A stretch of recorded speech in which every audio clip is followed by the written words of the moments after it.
Gopijanavalabha Girivardhari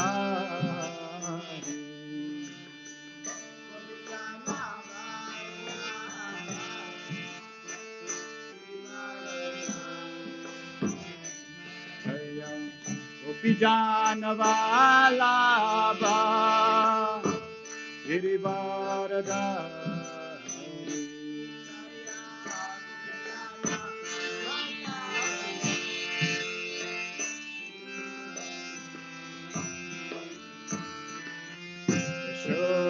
Yashodanandana Rajajanarandana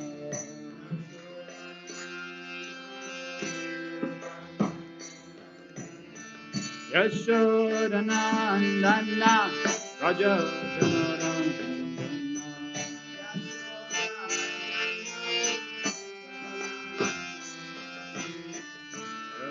Nativa Vanachari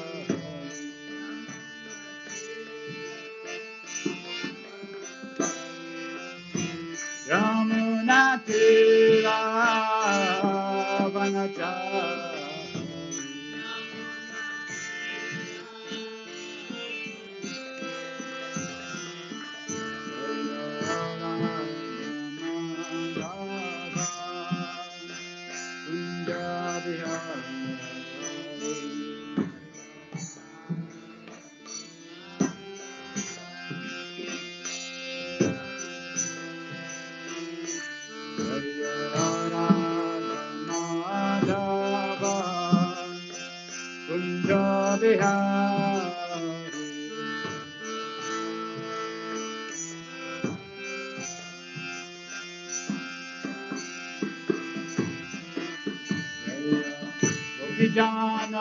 Vijanavalabha Girivardhari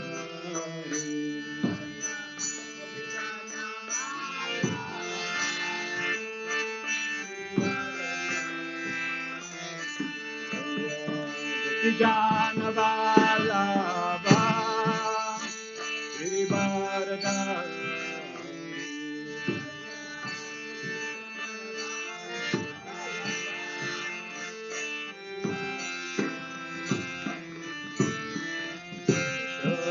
Shodanandana Rajajanarandana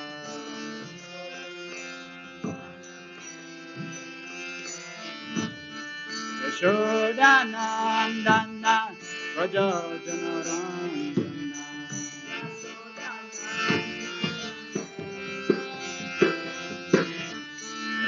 Nativa Vanachari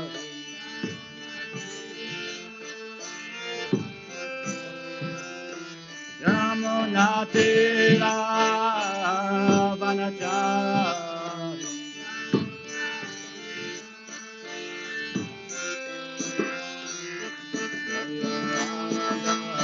Madhava Kunjavihari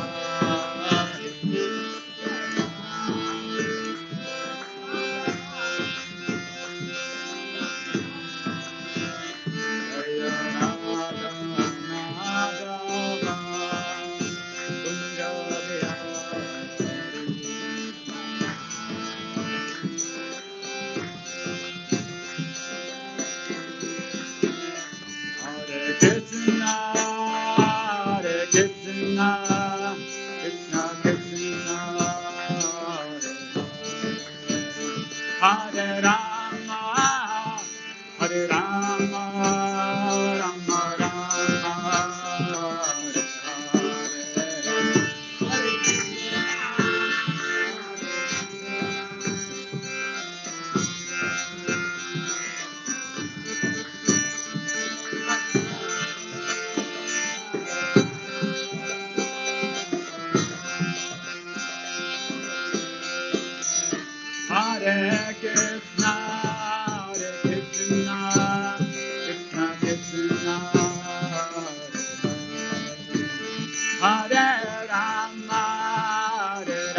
Krishna Krishna, Hare Hare, Hare Rama, Rama Rama, Hare Hare.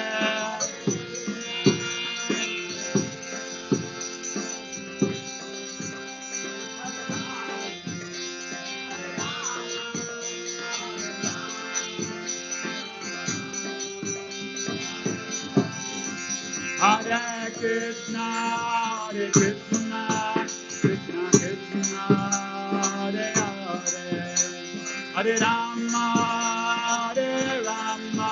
Rama Rama, Hare Hare.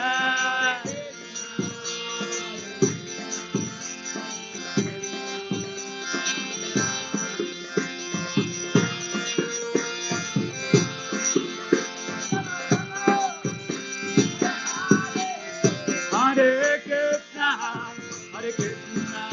Krishna Krishna, Hare Hare, Hare Rama, Rama Rama, Hare Hare.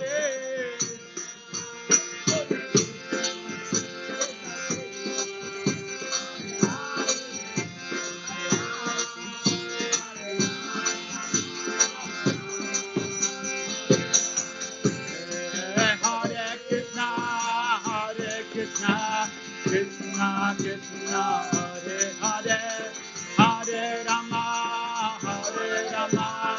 Rama Rama, Hare Hare.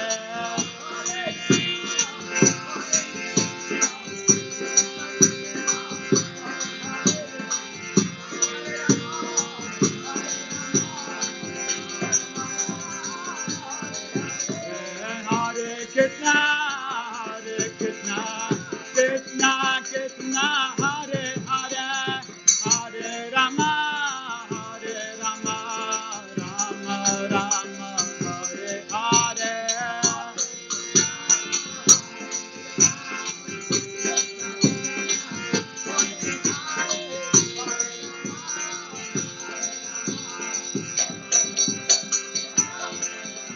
Hare. Hare Krishna, Krishna Krishna, Hare Hare, Hare Rama, Rama Rama, Hare Hare.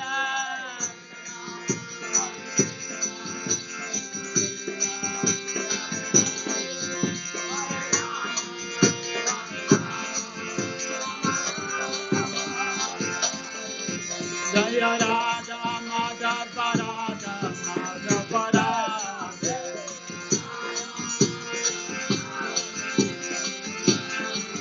Jaya Radha Kamasundara Kamasundara.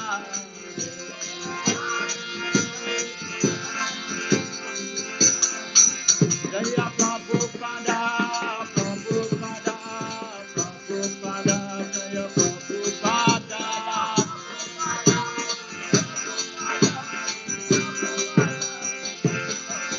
Jaya Jaya Prabhupada, Prabhupada, Prabhupada, Prabhupada.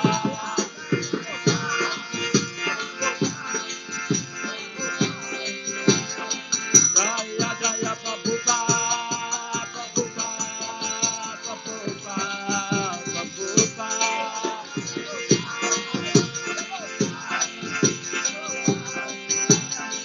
Nitya Go Hare Ba, Hare Ba, Hare Ba, Hare Ba.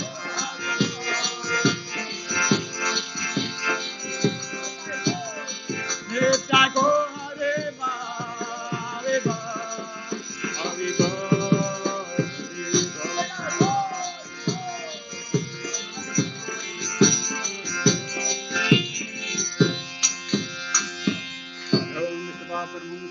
Acharya Sudar Sudashishmari Divine Guest, Abhachan Bhakti Swami Shri Prabhupada Ki Jai, Iskan Pamacharya Divine Guest Shri Prabhupada Ki Jai, Yoga Vishnu Paramaham Sabharivati Acharya Sudar Sudashishmari Divine Guest, Shri Bhakti Swami Shri Prabhupada Ki Jai, Anand Puri Vaishnava Ki Jai, Namacharya Shri Viras Thakur Ki Jai, Shri Krishna Chaitanya Prabhu Nityananda Shri Advaita Gadadhar Shri Sri Gaura Bhakta Ki Jai Shri Shri Hare Krishna Gopal Shyam Radha Giri Govardhan Ki Jai Vrindavan Dham Ki Jai Navadip Dham Ki Jai Mayapur Dham Ki Jai Ganga Mai Ki Jai Yamuna Mai Ki Jai Bhakti Devi Ki Jai Tulsi Devi Ki Jai Samaveta Bhaktavan Ki Jai Gandharajman Bhagavad Gita Ki Jai Nitai Gaur All glory is to the simple devotees. All glory is to the simple devotees. All glory is to the simple devotees. All glory, Shri Guru and Shri Guranga. All glory, Shri Prabhupada Ki. Hare Krishna, Hare Krishna, Krishna Krishna, Hare Hare, Hare Rama, Hare Rama, Rama Rama, Hare Hare.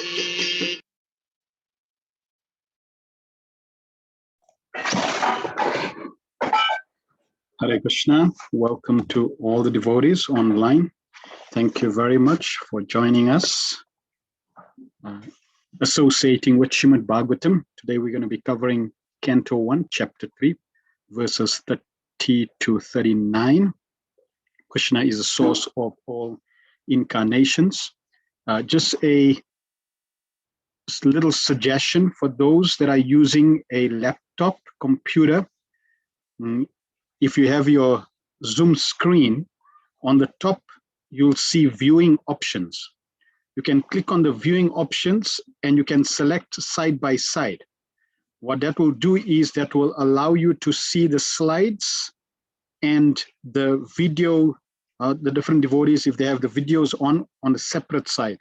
So it doesn't overlap on the presentation. And if you want to see only the speaker, then on the top, you'll also see the view option for view options. I think it says view options. If you click on that, you'll see different options, gallery, speaker view. You click on that, so then you'll only see the speaker view. So you'll see a speaker view on the right-hand side, and you'll see the slide. Okay, so you can set that up. In that way, if the devotees are showing the cameras, you don't see or even my camera view, it's not overlapped on the PowerPoint presentation. All right, let us start with the prayers. Om Jnana Timivandasya Gyananjana Shalakaya Chakshorun Militam Yena Tasmei Shri Guruve Namaha Shri Chaitanya Manobhistam Stapitam Yena Bhutale Swayam Rupa Kadamayam Dadati Swapadantikam Vandeham Shri Guru Shri Utaparakamalam Shri Gurun Vaishnavamscha Shri Rupam Sagrajatam Sahagana Raghunatham Vitam Tam Sajivam Sadvaitam Savadutam Parijana Sahitam Krishna Chaitanya Devam Shri Radha Krishna Padan Sahagana Lalita Shri Vishakan Vitamscha He Krishna Karuna Sindho Dinabandho Jagatpate Gopesha Gopika Kanta Radha Kanta Nastute Tapta Kanchana Gourangi Radhe Vrindavaneshwari Vrishabhanu Sute Devi Pranamami Hari Priya Vanchakalpatarubhyascha Kripa Sindhu Bevacha Patitanam Pavinebhyo Vaishnavebhyo Namo Namaha Jai Shri Krishna Chaitanya Prabhu Nityananda Shri Advaita Gadadhar Shivasari Gaura Bhakta Vrinda Hare Krishna Krishna Krishna Hare Hare Hare Rama Rama Rama Hare Hare Sarva Shastra Viyusha Sarva Vedeke Satphala Sarva Siddhanta Ratnadya Sarva Lokai Tritprada Sarva Bhagavata Prana Srimad Bhagavata Prabhu Kali Dvando Didaditya Shri Krishna Parivartita O Srimad Bhagavatam, O nectar churn from the ocean of all Vedic scriptures, O most prominent transcendental fruit of all the Vedas, O you are enriched with the jewels of all spiritual philosophic conclusions, O you who grant spiritual vision to all the people of the world, O light breath of the Vaishnava devotees, O Lord, you are the sun which has arisen to dispel the darkness of Kali Yuga. You are actually Lord Krishna, who has returned amongst us. Paramananda Pataya Prema Vashashavayate Sarvada Sarva Sevyaya Shri Krishnaya Namaste. O Srimad Bhagavatam, offer my respectful obeisance unto you. By reading you one attains transcendental bliss, for your soul will reign, pure love of God upon the reader. You're always to be served by everyone, for you are incarnation of Lord Krishna. Madeka bandhu mat sangim mad guru man mahadana man nishtaraka mad bhagya madananda namastute. O Srimad Bhagavatam, O my only friend, O my companion, O my teacher, O my great wealth, O my deliverer, O my good fortune, O my bliss, I offer us my respectful obeisances unto you. Asadu sadhu tadai natini chochataraka hanamuncha kada chinmam premna ritkati ospura. O Srimad Bhagavatam, O give us saintliness to the unsaintly, O uplift of the very fallen. Please do not ever leave me. Please become manifest Mahatma throat, accompanied by pure love of Krishna. Hare Krishna, Hare Krishna, Krishna Krishna, Hare Hare, Hare Rama, Rama Rama, Hare Hare. Om Namo Bhagavate Vasudevaya. Janmadyasya yatonvayaditaratas charte swabhigna swara tene brahma hidaya adikavaye muyanti yatsuraya tejo vari mridam yatha vinimayo yatrati sargo mrisha damna swena sada nirastakokam satyam param dhimahi. O my Lord, Shri Krishna, Son of Vasudeva, all-pervading personality of Godhead, offer my respectful obeisance unto you. I meditate upon Lord Shri Krishna because he is the absolute truth and the primal cause of all causes of creation, sustenance, and destructions of the manifested universes. He is directly and indirectly conscious of all manifestations, and he is independent because there is no other cause beyond him. It is he only who first imparted the Vedic knowledge unto the heart of Brahmaji, the original living being. By him even the great sages and demigods are placed into illusion, as one is bewildered by the illusory representation of water seen in fire or land seen on water. Only because of him did the material universes, temporarily manifested by the reactions of the three modes of nature, appear factual, although they are unreal. I therefore meditate upon him, Lord Shri Krishna, who is eternally existent in transcendental abode, which is forever free from the illusory representation of the material world. I meditate upon him, for he is the absolute truth. Pranalpaisha sabhya kalavasmin yuge jana mandasamanda madayo mandabhagyo padrita. O learned one, in this iron age of Kali, many but short lives. They are quarrelsome, lazy, misguided, unlucky, and above all, always disturbed. Narayanam namaskritya narachaiva narotamam devim saraswatim vyasam katojayam udirayat. Before reciting the Srimad Bhagavatam, which is the very means of conquest, one should offer respectful obeisance unto the personality of God Narayan, unto Naran Narayan Rishi, the supermost human being, unto Mother Saraswati, the goddess of learning, and unto Srila Vyasadeva, the author. Savaipum samparo dharmo yato bhakti radokshaje ahitukiya pratyata yatma suprasiddhati. The supreme occupation, dharma for all humanity, is that by which men can attain to loving devotional service unto the transcendent Lord. Such devotional service must be unmotivated and uninterrupted to completely satisfy itself. Vasudeva Bhagavati Bhakti Yoga Prayojita Janayatya Suvairagyam Jnanam Chayat Ahotukam. By rendering devotional service under the personality of Godhead Shri Krishna, one immediately acquires causeless knowledge and detachment from the world. Vadanti tattvavidas tattam yajnanam advayam brahmeti paramatmeti bhagavaniti sabhyate. Learned transcendentalists who know the absolute truth call this non-dual substance Brahman Paramatma Bhagavan.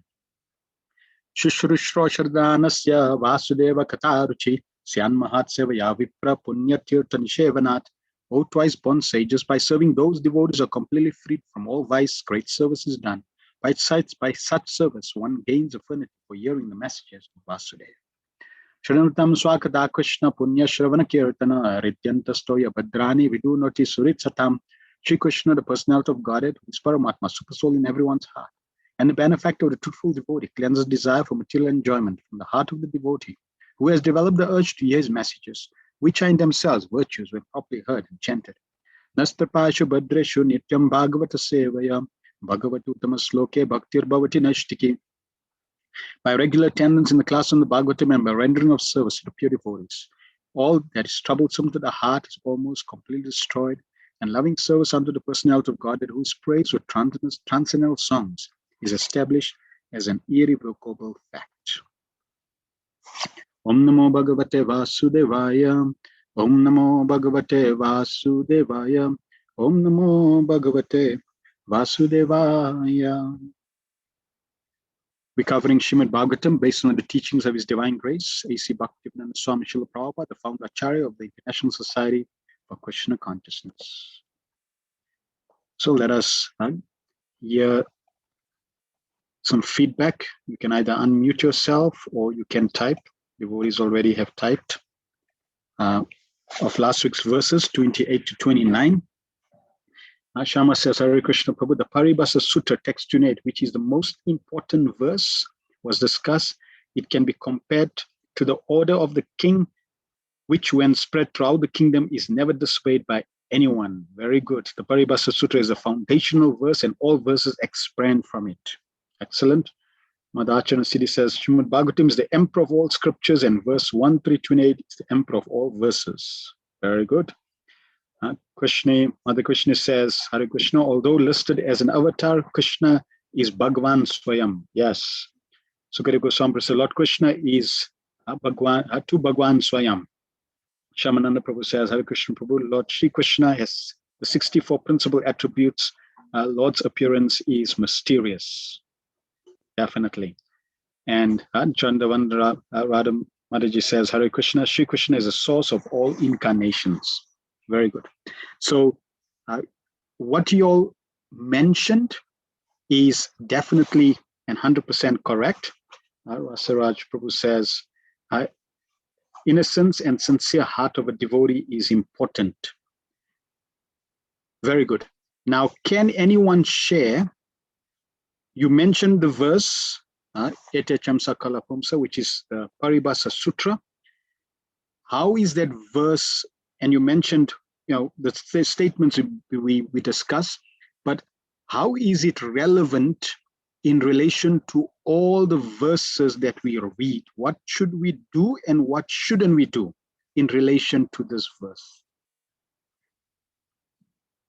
Mother Les says, Krishna is the source of everything, but he's not alone. He is Shaktiman and he Shakti Shrimati Radhavani. Correct. When we see the picture of Lord Krishna, many people just see picture of Lord Krishna, but actually Krishna is never alone. He's always with his devotees. He's always with Shrimati Radhavani. Somebody may say, oh, but where's Shrimati Radhavani? So if, let's consider, right? Here's a small picture of Krishna. Where is Shrimati Radhavani in the picture?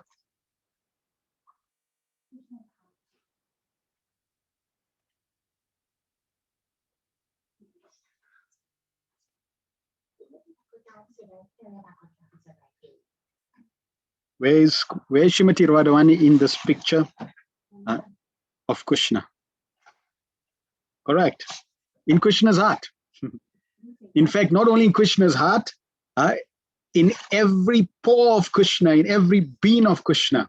Just like if you see Shrimati Radhavani, then you'll see Krishna everywhere. If you see Krishna, you'll see Shrimati Radhavani everywhere. So they never separated. All right, so let's see the question of how is this verse relevant? What perspective does it give us into the insight and the other verses of Srimad Bhagavatam? So Mother Les says, Srimad Bhagavatam 1328 is most important verse in Srimad Bhagavatam, classified as the emperor verse, the Paribhasa verse. All other verses follow the order of the Paribhasa. In some verses, if some verse is not clear, then we need to fall back on the context provided by the Paribhasa verse, correct? Bafana Prabhu says, it's scientifically proven beyond doubt by the Goswamis and other Vaishnavas that Krishna is the supreme of everyone and everything. Yes, and I was reading, Srila Prabhupada mentioned that Jiva Goswami is the most prolific, the most super excellent scholar that ever existed. And there will be no other. And Jiva Goswami, in his 6 essays called the Sad Sandarbha, he has extensively debated every practical perspective and philosophical argument to establish the Bhagavatam's truth and the philosophy of the Bhagavatam. And in relation to this verse, Jiva Goswami, what he does in his Sandarbhas is he presents what he's going to prove, and then he starts presenting challenges. He presents his own. He presents the challenges others would talk about, And he presents it. He said, okay, so you telling me that this one verse, you basing that Krishna is the supreme absolute truth on this one verse, and there are so many other verses that indicate that others are the supreme. How can you just use this one verse? So he puts an argument like that, and then he starts to dissect that argument and destroys it, defeats it, and reestablishes the absolute truth by giving evidence, etc. So his scholarship, his contribution is practically, so it's so important for us because we don't need to go through that, laborious exercise, extensive exercise. Jiva Goswami has completed it for us, and Prabhupada took all that, assimilated it, digested it, realized it, and gave it in his purports. So if we just accept the Bhaktivedanta purports, you will know the absolute truth without doubt, without fail, and you will realize Krishna with absolute certainty. All right, let's continue.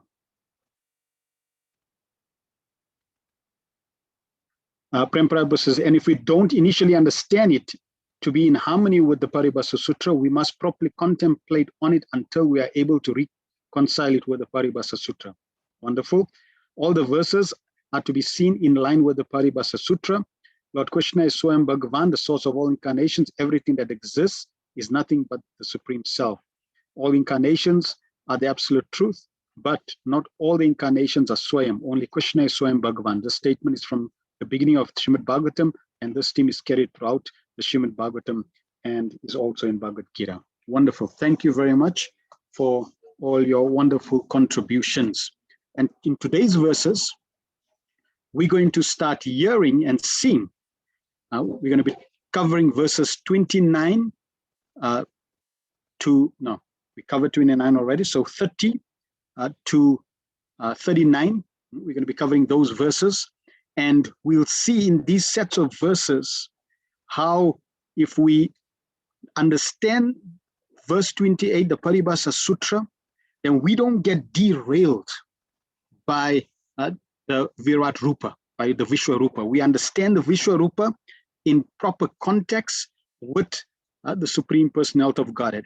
And what it does, it actually strengthens our relationship. Just like, we have a relationship, and if, or in any relationship, you have a relationship, and if you begin to understand, or the person that you have a relation with starts to share other talents and abilities and traits that they have, which may be completely outside the relationship, it strengthens the bond. Like, wow, you could do that, or this, or excellent. So like this, when we start hearing about the Virat Rupa, it starts to reveal a greater, the wonderful nature of Krishna, and it strengthens our relationship with Krishna. So text 30. Etad rupam bhagavato, ya rupasya chid atmana, maya gune virichatam mahada dibi atmani. The conception of the Virat, universal form of the Lord, as appearing in the material world is imaginary. It is to enable the less intelligent and neophytes to adjust to the idea of the Lord's having form. But factually, the Lord has no material form. Now, this verse, and you will see that's the wonderful glory of Srimad Bhagavatam. Srimad Bhagavatam is very clear. It's not like the Vedanta Sutras. Naturally, it's the commentary on the Vedanta Sutras. It's expanding the Vedanta Sutras. So therefore, it's clear. And Prabhupada has given us the knowledge in English, so it's understandable for us. The challenge with many statements in the Vedas, especially the Vedanta Sutras, for example, it says in the Vedanta Sutra that the Supreme has no form. Now, when you just read that statement, Supreme has no form, therefore, everybody concludes that God is formless. Or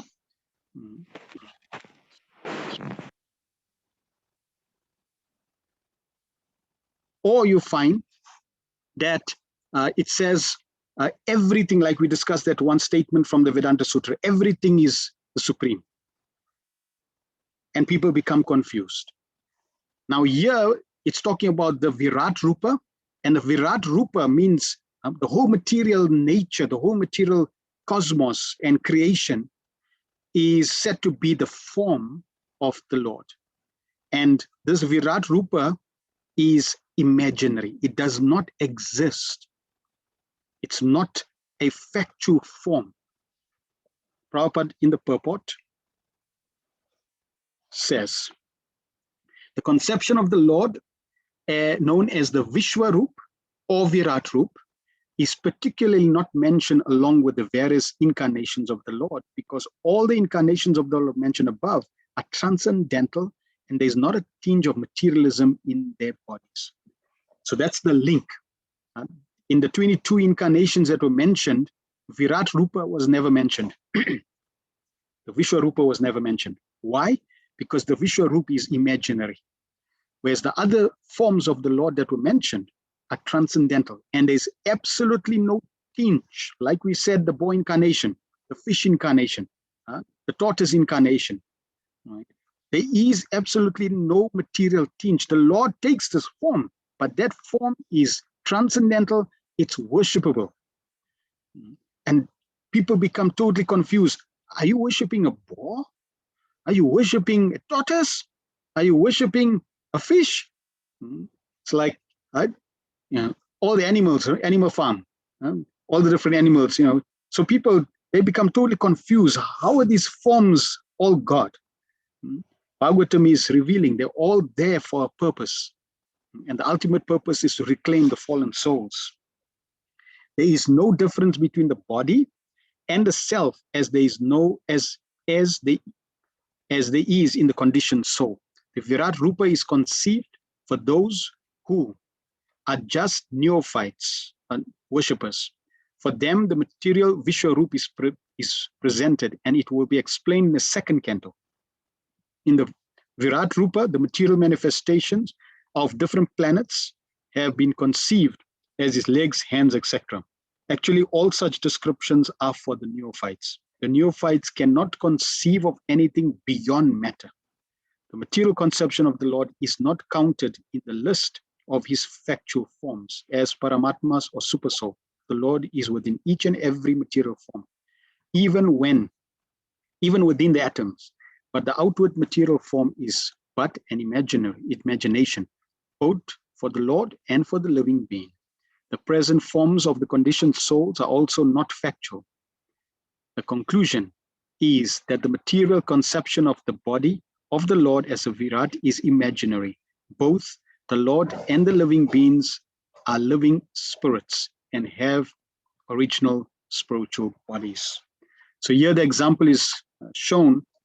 You have the conditioned living being, and there's the soul, that's you, and you have a material gross body. So the soul is there in the region of the heart, and like that, the universe is the gross material body, and the soul is Lord Brahma. The gross body, which we see, and the universe, the planets, is the gross body. The super soul is next to the spirit soul, and the super soul is also in the universe as Garbhodak Sai Vishnu. And then we also have a subtle body made of mind, intelligence, and ego. Similarly, the subtle body of the gross universal form is the gross universal, or the planetary systems is the universal form. So the universal form is equivalent to a subtle body of the Lord, right? Or of the creation of the universe. So this is how, when people who cannot perceive of a transcendental form of the Lord, they look at nature, just like there are many cultures in the world. They worship the sun, and they consider the sun to be God. Or in some cultures, they worship the sun to be the eye of God. So like that, they equate different material bodies, material elements, and they relate that to the Supreme. And the Lord allows them to do that. That's the beauty. That's the wonderful thing, that the Lord is compassionately allowing these souls to connect to him, even though it's a very, very low and shallow level. But the fact that they're connecting, that's the glorious aspect. Because from that connection, they will advance. And the Lord does not leave anyone out. It's not like, oh, you don't accept my Shamsunda form, you're going to go eternally to hell. No, there is no eternal condemnation. The Lord will extend himself in all these different ways to reclaim every living entity. Now, the Virat Rupa, the universal form of the Lord, that has been revealed in many pastimes of the Lord. In the second canto, which is where the Virat Rupa is really going to be described in detail, there it is said, this Virat Rupa of the Lord was especially manifested not for the benefit of Arjuna, but for that unintelligent class of men who accept anyone and everyone as an incarnation of the Lord, and so mislead the general mass of people. For them, the incarnation is that one should ask the cheap incarnation to exhibit his Virat Rupa and thus be established as an incarnation. So this is one of the other reasons why the Lord also manifests this Virat Rupa. That if anyone claims, oh, I'm the Supreme Lord, no problem, please show me your Virat Rupa. And he should be able to reveal this magnificent form that's like all-encompassing. Everything is in there. So this form was shown to Mother Yashoda when baby Krishna once yawned happily. His mother saw in his mouth heavens and earth, stars, oceans, continents, and all moving and non-moving things. Then another time, it happened also with Mother Yashoda. A similar incident occurred soon after when a divine son happened to eat mud. Remember when Krishna ate mud and Mother Yashoda said, "Show, open your mouth, I want to see." So Krishna opened his mouth and she saw all the planets, including her. Then it also happened during the assembly hall in the Mahabharata. Once only Bhishma, Drona, Karna, Vidura, Sanjay, and sages present were able to see this divine manifestation. The blind king Dhritarashtra prayed that Krishna allow him, and the vision bequeathed to the Kauravas. Krishna granted him momentarily eyesight. And then it also described in the Mahabharata with sage Uttanka. After the war at Kurukshetra, Krishna went to Dwarka, and on the way met an old friend, the sage Utkanta. Krishna appraised him for the details of the war. Utkanta found it disconcerting that Krishna did not stop the war, though he could. As their conversation grew more heated, Utkanta threatened to curse the Lord with his yogic powers. But Krishna told him that such a curse would be effectual, since as God, he was the source of all mystic powers. Utkanta doubted. Krishna then manifested his Virat Rupa. And then we know in Bhagavad Gita, with Arjuna, Lord Krishna reveals his universal form on Arjuna's request. This form was never seen before. So in many pastimes, the Lord reveals his universal form. Then there's other places also where the Lord reveals. In the 8th canto, we hear Vamana there first expanded himself to the universal form and then reduced himself to the original Vamana Rupa. Thus, he acted exactly like Lord Krishna, who, at the request of Arjuna, first showed his universal form and later resumed his original form as Krishna. The Lord can assume any form he likes, but his original form is that of Krishna. Krishna's to Bhagavan Swayam. So it's very clear. If somebody says, I'm God, no problem. We have, in fact, we should thank them. Thank you very much for coming at this time. We need gods. We need the Supreme Personality of Godhead. Now you are God. Please show us your universal form so we can just confirm. And they should be able to show. If they show the universal form, then you surrender to them. Otherwise, we know that they bogus. Then in Chaitanya Charitamrita also, Lord Chaitanya Mahaprabhu showed his universal form to Advaita Acharya. One day, Advaita Acharya Prabhu requested Chaitanya Mahaprabhu to display the universal form. He had very kindly shown Arjuna. Lord Chaitanya agreed to this proposal, and Advaita Prabhu was fortunate enough to see the universal form of the Lord. We claim, and even scripturally, we prove that Chaitanya Mahaprabhu is Krishna himself. So if he's the Supreme Lord, he should be able to show the universal form. And we know that there's instances where the Lord shows the universal form, and here is one case. So as Prabhupada says in the purport, that the different planets, they're positioned on the form of the Lord. And thus, when people, for example, if somebody is studying planetary alignment, etc., when they look at the planets, they imagine, right, a form related to the planets. And that's the form of meditation. So the material realm manifested by the Lord's external energy, Virat Rupa, is material, an imaginary concept of the Lord, whose original form is purely spiritual Arupa and transcendental Chidatma. So the real form of the Lord is Satchid Ananda. Then Prabhupada continues, or in fact, Prabhupada in one lecture talks about the Virat Rupa and how Krishna, he left behind a material form.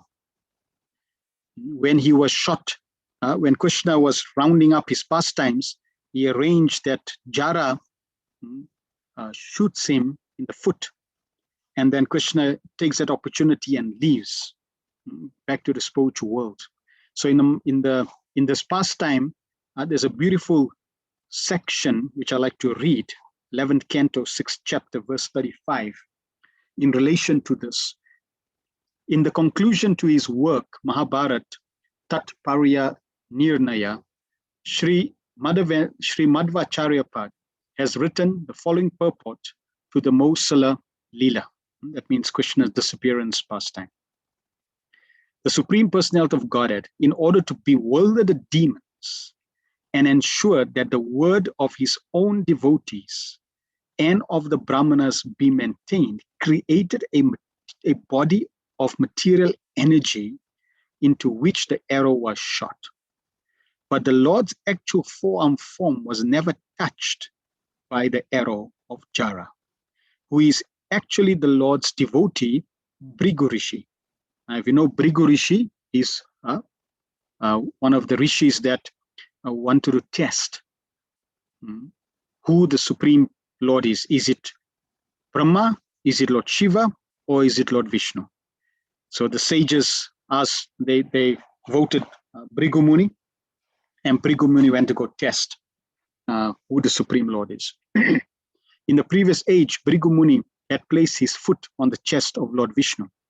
In order to counteract the offense of improperly placing his foot on the Lord's chest, Bhrigu had to take birth as a degraded hunter.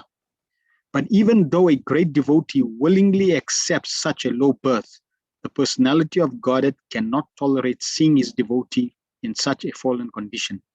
Thus, the personality of Godhead arranged that at the end of Dwapara Yuga, when the Lord was winding up his manifest pastimes, his devotee Bhrigu, in the form of a hunter Jara, would cast the arrow into a material body created by the Lord's illusory energy.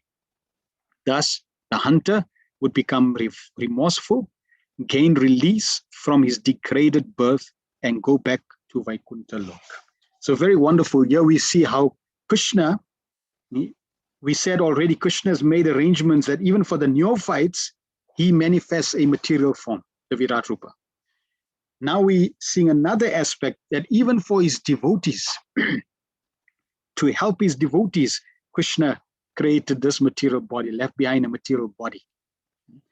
And another aspect that's very, very wonderful is this aspect of remorsefulness, this aspect of repentance, that this hunter, when he shot the Lord, he was repenting like anything. And we're going to touch on this repentance in one of the verses that we're going to cover today as well. So the Lord arranges pastimes to deliver Bhrigu Muni. therefore to please his devotee Bhrigu and to confuse the demons. The Supreme Lord manifested his Mosala Leela at Prabhas, but it should be understood that this is an illusory pastime. The personality of Godhead Lord Krishna, from his very appearance on the earth, did not manifest any of the material qualities of ordinary human beings. The Lord did not appear from the womb of his mother. Rather, by his inconceivable power, he descended into the maternity room. At the time of his giving up this material body, he similarly manifested an illusory situation for the sake of bewildering the demons. To bewilder the non-devotees, the Lord created an illusory body out of his material energy, while simultaneously remaining personally in his own Satchidananda body. And thus, he manifested downfall of an illusory material form. This pretense effectively bewilders foolish demons, but Lord Shri Krishna's actually transcendental, eternal body of bliss never experiences death. Okay? So here we see, when we understand the truth of Krishna, then this pastime doesn't confuse us. Krishna's pastime of leaving a material body, in fact, doesn't confuse us, but it shows Krishna's care, Krishna's Bhakta Vatsal quality, that he feels pain when his devotees are suffering. Text 31. Yatana bashi me go renulva partivo nile evam drashtari drashtya aropitam abudibim. Clouds and dust are carried by the air, but less intelligent persons say that the sky is cloudy and the air is dirty. Similarly, they also implant material bodily conceptions on the spirit itself. Very beautiful analogy. If we see a sandstorm and we look at the sandstorm in the sky, we say, oh, just see, the sky is dirty. But the sky is never dirty. Or like Prabhupada in the purport is going to say the sky is blue. No, the sky is totally independent of the dirt or the color. Similarly, or in this case, clouds. Clouds are in the space, in the sky, but totally independent, separate from the sky. Prabhupada writes in the purport, it is further confirmed herein that with our material eyes and senses, we cannot see the Lord, who is all spirit. So if we want to see Krishna, it's not that Krishna cannot be seen, but if we want to see Krishna, then we have to qualify.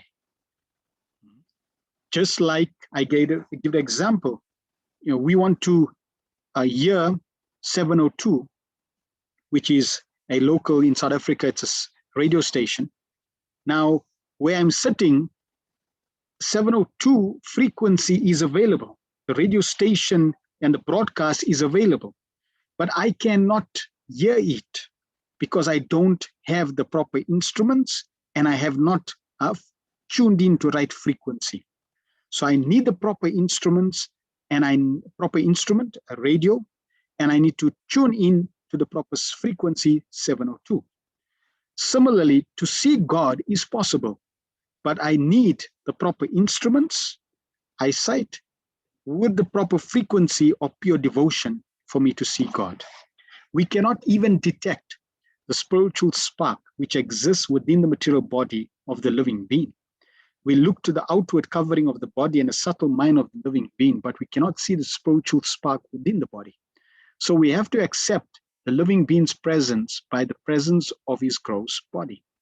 Similarly, those who want to see the Lord with their present material eyes or with the material sense are advised to meditate on the gigantic external feature called the Virat Rupa.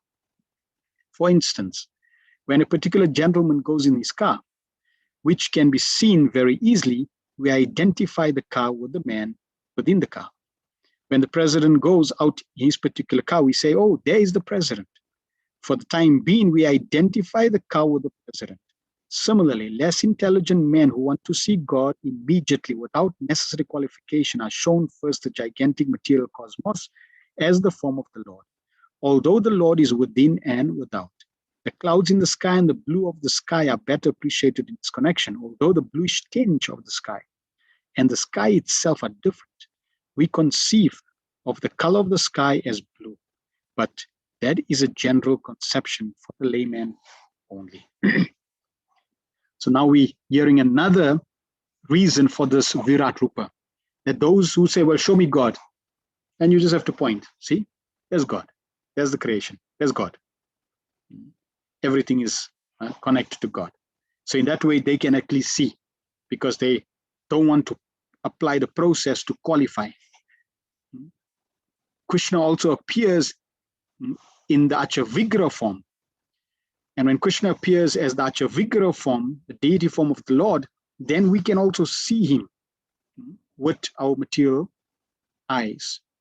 And as our eyes become more and more tinged with salve of love, as we become more and more purified, then that form of the Lord, which is either in a metal form, brass, or deity form, slowly will reveal its true nature, Satchit Ananda. You will see the Lord face to face, non-different from his original spiritual form. Text 32. Ata param yat avyaktam avyudaguna brimhitam adrashtashtuta vastutvat sajivo yat punabhava. Beyond this gross conception of form is another subtle conception of form, which is without formal shape and is unseen, unheard, and unmanifest. The living being has his form beyond this subtlety. Otherwise, he could not have repeated births. So now the discussion is in terms of the Virat Rupa, which is the subtle form of the Lord. The gross form, those who want to see the Lord, they can see the gross form. And now there's also a subtle form, just like we have gross and subtle bodies. The Lord also has a gross material form and a gross subtle form. As the gross cosmic manifestation is conceived as the gigantic body of the Lord, so also there is the conception of his subtle form, which is simply realized without being seen, heard, or manifested. But in fact, all these gross and subtle conceptions of the body are in relation with the living beings. The living being has his spiritual form beyond this gross material or subtle psychic existence, physical existence. The gross body and the psychic function cease to act as soon as the living being leaves the visible gross body. In fact, we say that the living being has gone away because he is unseen and unheard. Even when the gross body is not acting, when the living being is in sound sleep, we know that he is within the body by his breathing. So the living being's passing away from the body does not mean that there is no existence of the living being, living soul. It is there. Otherwise, how can he repeat his birth again and again? So Prabhupada is using, or the Bhagavatam is giving the analogy that the fact that we exist and we take birth again, but our gross body cease to exist, means we have another body in which to take birth again with a subtle body taking on another gross body.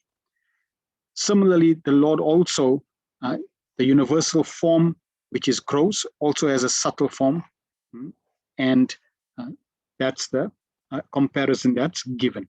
The conclusion is that the Lord is eternally existent in his transcendental form, which is neither gross nor subtle, like that of the living being.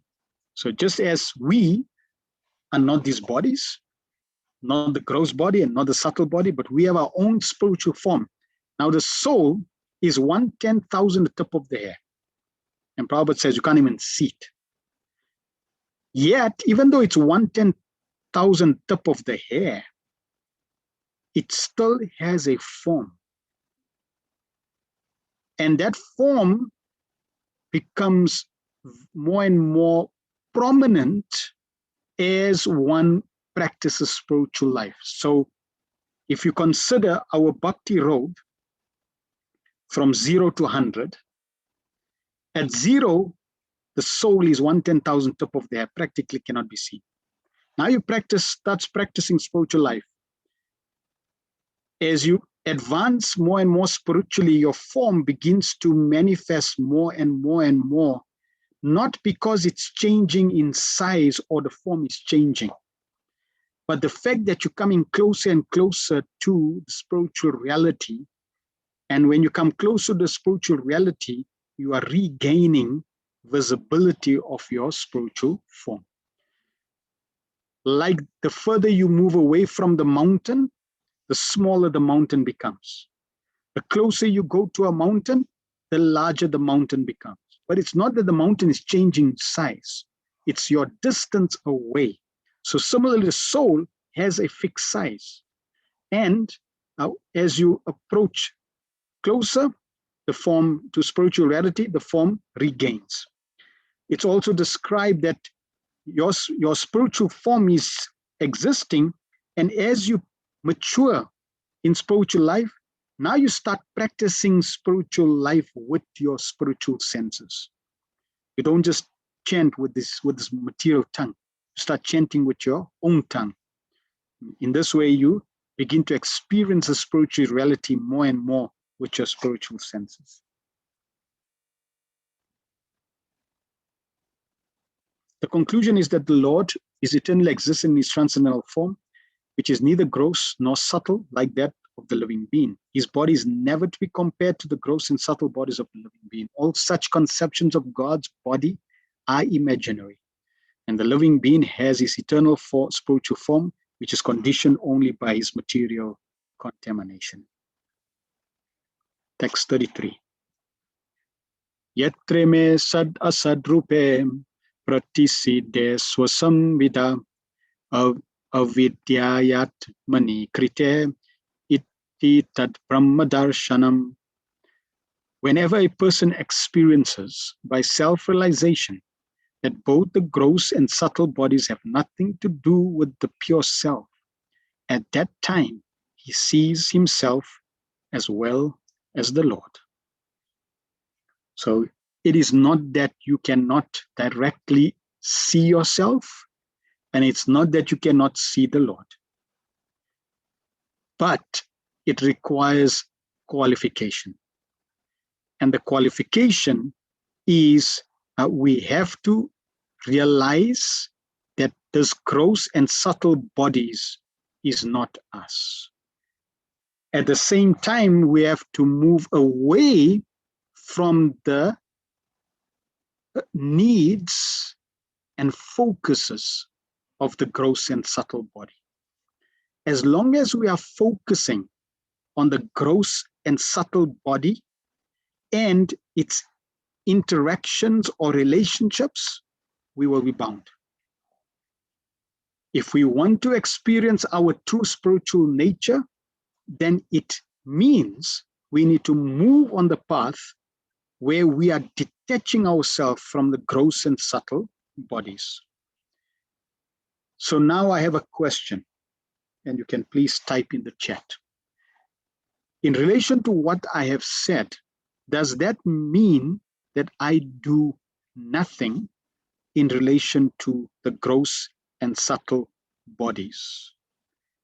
And if I have to do something, how much do I have to embrace in relation to the bodies, gross and subtle?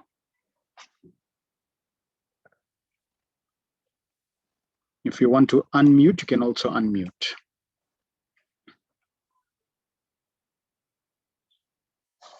Yamavati Radhika says, but do the needful. Very good.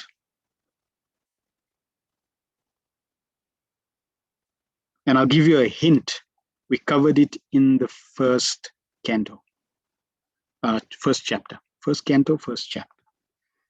Mother Les says, do the minimum to keep the body and subtle mind healthy for practicing Krishna consciousness.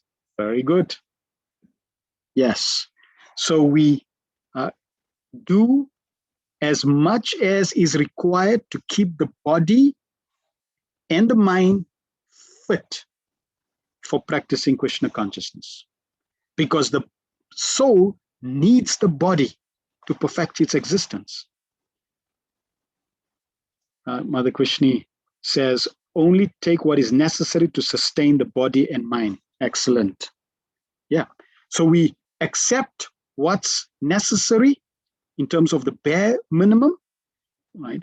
Not for exploitation, not for self-aggrandization, not for sense gratification. Right? If you do that, then the bond just becomes stronger and you stay in the material world. That's why you find in Krishna consciousness some of the activities that is said to that is described that we should become detached from. Reason is because those activities, they increase the bond or the bodily conception of life. And we don't want to increase the bodily concept of life. We want to decrease the bodily concept of life. We don't want to increase the fever. Srila Prabhupada gave the example of the housewife. She had a maidservant, and this housewife, she was very proud. She had a puffed up false ego. She always wanted to be best. In every way, she wanted to be the best. So one day when her maidservant got a fever of 47 degrees, she wasn't happy. She was saying, no, then I need to have a fever greater. I need to have a fever of 50 degrees because I need to be better. So Prabhupada says, this is the problem with false ego, the bodily concept of life. We don't want to increase the fever of material life. We want to decrease it.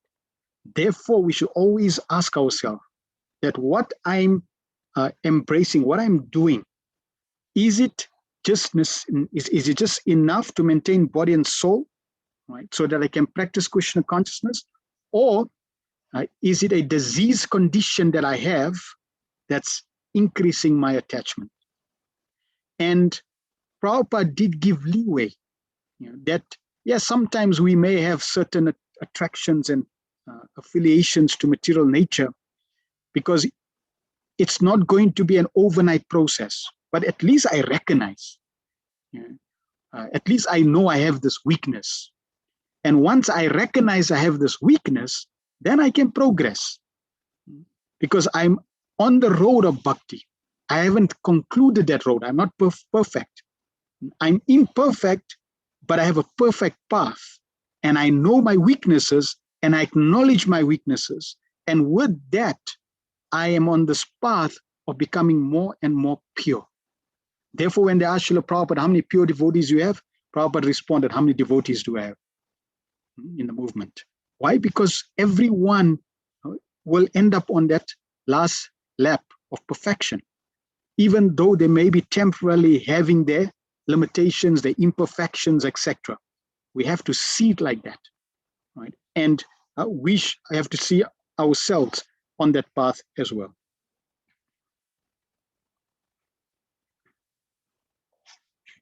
Prabhupada in the purport writes, the difference between self-realization and material illusion is to know that the temporary or illusory imposition of material energy in the shape of gross and subtle bodies are superficial coverings of the self.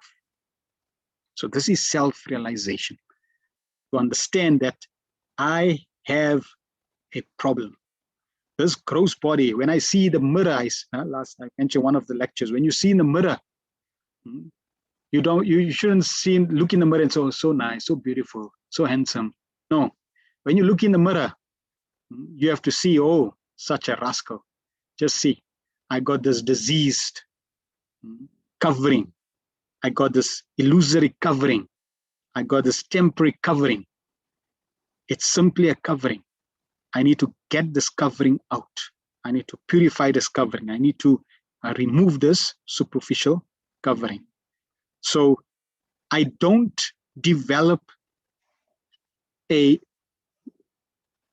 type of nastic, a type of negative perspective to the body. Understand that it's not me, But at the same time, I can say how wonderful that now Krishna is giving me an opportunity that in this body, I can now realize my actual existence. So in that sense, this is a very glorious and fortunate birth.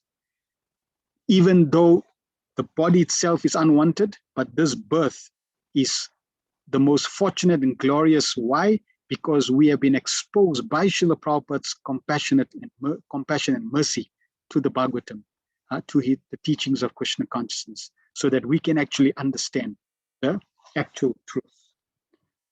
Make best use of the bad bargain. Correct. The covering takes place due to ignorance. Such coverings are never effective in the person of the personality of Godhead. Knowing this convincingly is liberation, and seeing the absolute. This means that perfect self-realization is made possible by adoption of godly or spiritual life.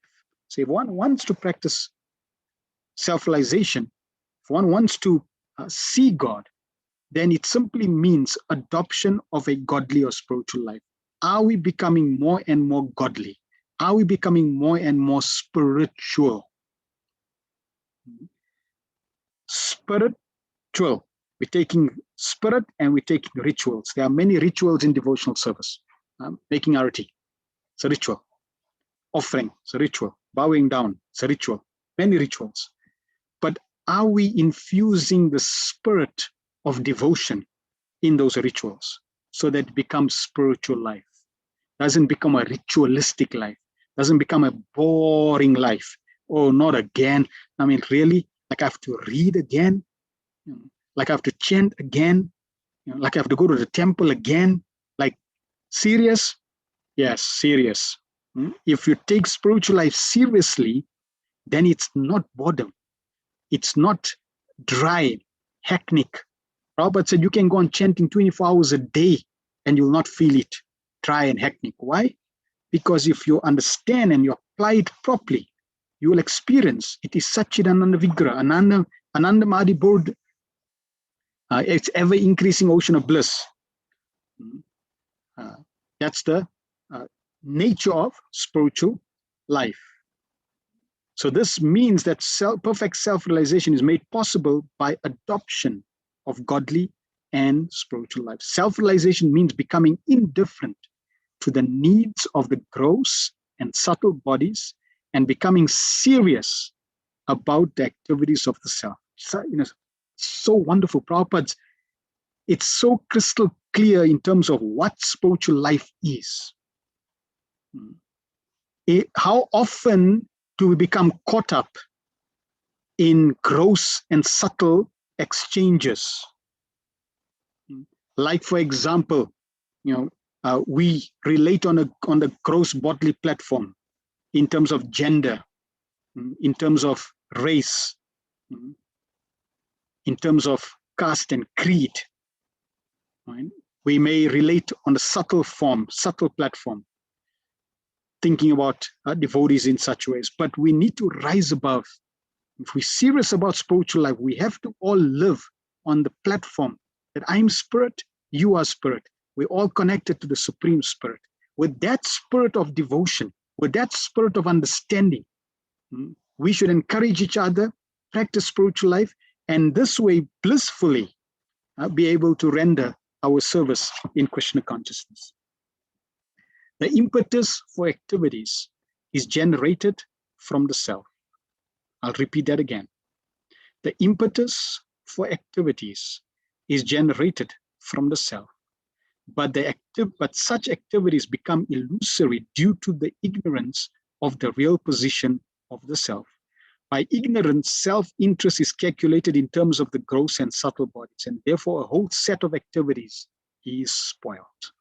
Life after life. When, however, one meets the self by proper culture, the activities of the self begin. Therefore, a man who is engaged in the activities of the self is called Jivan Mukta, or liberated person, even in the conditional existence. When, however, one meets the self by proper culture. So why do we have Krishna consciousness, and in Krishna consciousness so many rules and regulations that govern our culture? Because that is the proper culture. Just like separation of men and the Prabhus and mothers in the kirtan, for example, in the temple, we dance separately, we worship separately in the temple in that sense. So why is there isolation? Somebody may say, no, we shouldn't isolate. We should be able to dance. No, there's a culture. Culture means a way of life, and that way of life, just like you find in Goloka Vrindavan, every day when Krishna goes, in the morning, he's going with the cowherd boys. In the evening, he's with the cowherd girls. There's no mixture. It's not like he's mixing with each category. No, they may have interactions, but generally Krishna is with the cowherd boys, and then he's with the cowherd girls, separate. So like that, in the beginning, we have to keep that separation, so that's the proper culture that amplifies the spiritual culture of Krishna consciousness. Otherwise, what happens is, if we mix, it may, or it will, not may, it will revive, it will burn, it will aggravate, it will add fuel to the fire of subtle and gross the disease condition, the traction. So therefore, we keep a proper culture. So that's just one example. There are many others in terms of respect. So consider the culture of proper respect. When we see each other, nowadays that culture is practically, I would say, non-existent. When I joined the temple, I was going to Hillbrow, Mildersdorf. And when I was going to Mildersdorf temple, this was 85, from 1985. When we would see the devotees in the temple, we would offer obeisances, full dandavats to the devotees. That's how we greeted the devotees. That was the proper culture. Then we would embrace. Now the culture is Haribol Prabhu. Right? It's becoming more and more superficial. Slowly, it's going to become HK Prabhu. So or Ha Prabhu, and it's like practically non-existent, right? We're losing the culture. Therefore, Prabhupada is making very clear that we need to make sure that the culture that he has given us, if we apply it, not because of our likes and dislikes, but because it is what Krishna consciousness is. And by bringing that, then we find that the spiritual environment is created. And Prabhupada says this is for those who are serious. For those who are serious, they will adopt this principle. And Prabhupada in the purport also made this point that I repeated: the impetus for activities is generated from the self. Yeah, when you get inspiration coming from the self, it is unstoppable. When you get inspiration coming from the external environment, you need to keep that inspiration source coming. Otherwise, as soon as that source of inspiration stops, you stop your engagement. But the soul, you, will always exist. Therefore, if you drive or extract inspiration from yourself to act, and Prabhupada said that's the nature, that's that inspiration, that impetus to act can be generated from the self. It requires a change in paradigm. It requires a change in perspective to understand the self. This perfect stage of self-realization is attained not by artificial means, because if it's artificial, it's short-lived. It's going to dry up. You can't, spiritual life cannot be lived as a pretense. You can't practice spiritual life pretending that you're a devotee. You may come in the associate devotees and you have your bead bag.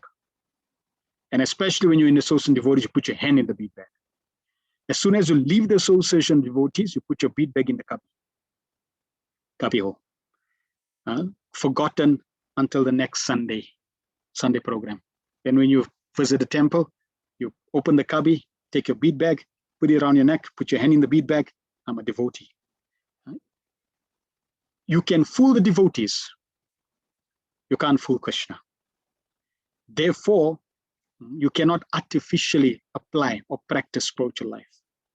That is why to accept your level of practice from where you are is very important, and then acknowledge that this is where I am and I need to advance. Just like I know, friends and devotees, aspiring devotees that I, am in touch with, and they'll say, "Well, Prabhu, I don't like chanting.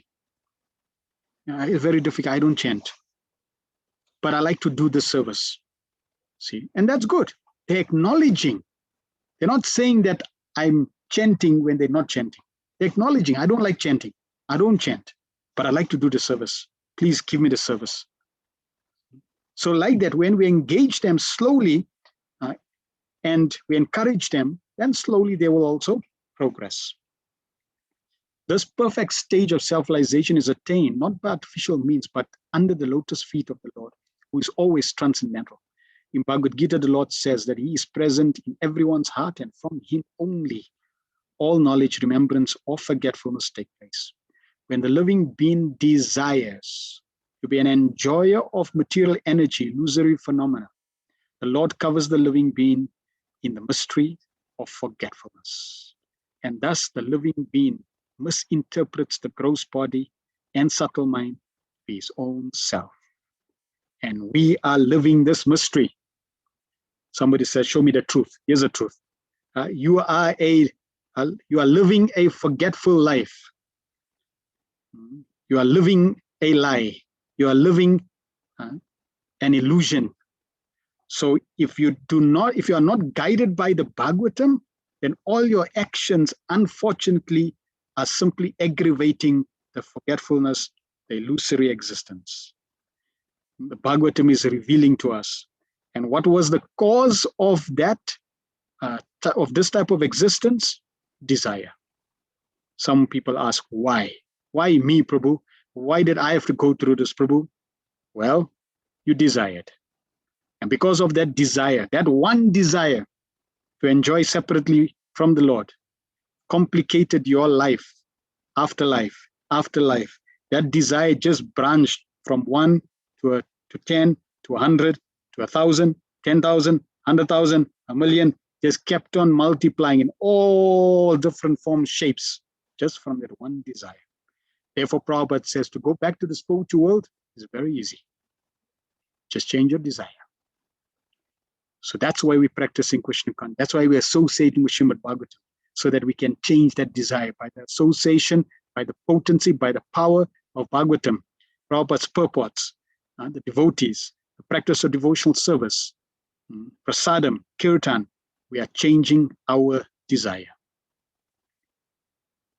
And by culture of transcendental knowledge, when the living being prays to the Lord for deliverance from the culture of forgetfulness, the Lord, by his causeless mercy, removes the living being's illusory curtain, and thus he realizes his own self.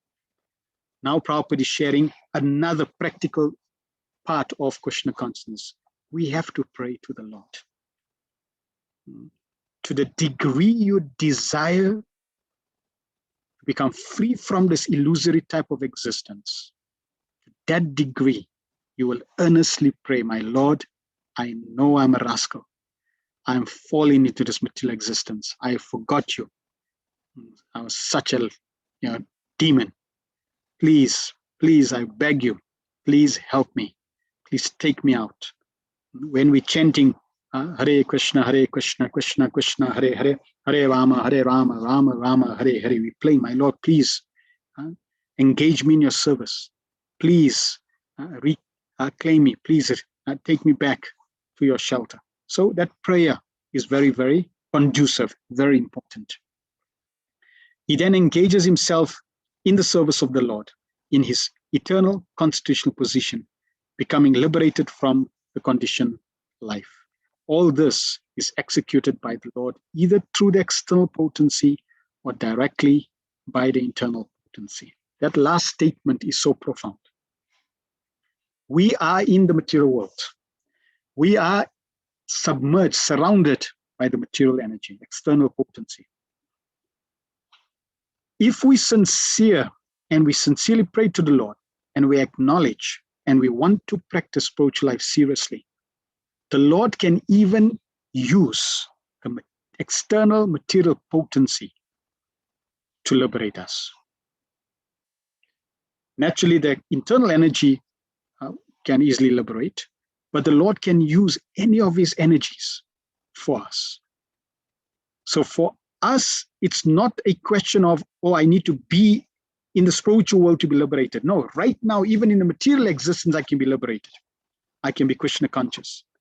The Lord can free me from my shackles of material bondage. It's a question of my intention. It's the question of my inner intention, my sincerity. So that's what we need to work on. How sincere am I? How convinced am I that this is who I am? I'm an eternal servant of Krishna, full stop. Nothing's going to change that. How convinced am I? And to that degree that you're convinced of that, it will reflect in your external activities. So let's work on our internal commitment, internal intention. And once that is clarified, once that is clear in terms of who you actually are, then the rest of the culture of praying to the Lord, practicing devotional service will just flow beautifully, naturally. You will not want to do anything but engage in the devotional service of the Lord. Text 34. Yadye sopatara devi maya Vaisharadimati sampana eveti vidur mahim ni swe mahiyate. If the illusory energy subsides and the living entity becomes fully enriched with knowledge by the grace of the Lord, then he becomes at once enlightened with self-realization and thus becomes situated in his own glory. So the knowledge that one gets about Krishna consciousness, about the Lord, this is simply Krishna's grace. It's coming because of Krishna's grace. And that trigger of that grace is the grace of the pure devotee of the Lord, who gives us the impetus to start desiring, gives us the direction. He gives us the map. He shows us, this is the direction you should try. Naturally, we're not interested, but he points. The example is given that you near the bank of a lake and there's a huge mango tree and you are trying to grab the mango that's reflected in the reflection of the water. And you're grabbing and grabbing and you're frustrated, it's not working. And the spiritual master comes and he says, my dear sir, what are you trying? And you say, I'm trying to get the mangoes. And he says, no, not there. There, see up, look up. So he's directing you, look up. Now the problem is because we've been cheated for so long, when we look up, we think, no, that also is illusion. I don't think that's right. How do I know that's true? And it's such an effort to climb the tree. It's here, I'm right here, it's close, I can grab this mango, it's easy. This is the illusion that we get caught up in. Like Prabhupada said, material life is impossible. And we're trying to grab that mango. It's impossible. That's material life. It's impossible. You're not going to get it. But just see how much endeavor we put into that. And when the spiritual master, when the pure devotees come and they say, there's the mango. Then we think, well, climb the tree, it's so high. What if I fall? What if it's not true? What if it's fictitious? Spiritual life is not impossible. It may be difficult, but not impossible. So we have to journey. And naturally, when we see other devotees climbing the tree, it inspires us. Oh, just see that devotee is trying. Oh, now we see the devotee eating the mango. Oh, yummy. Just like when Sri Chaitanya Mahaprabhu, when they went on Harinam Sankirtan.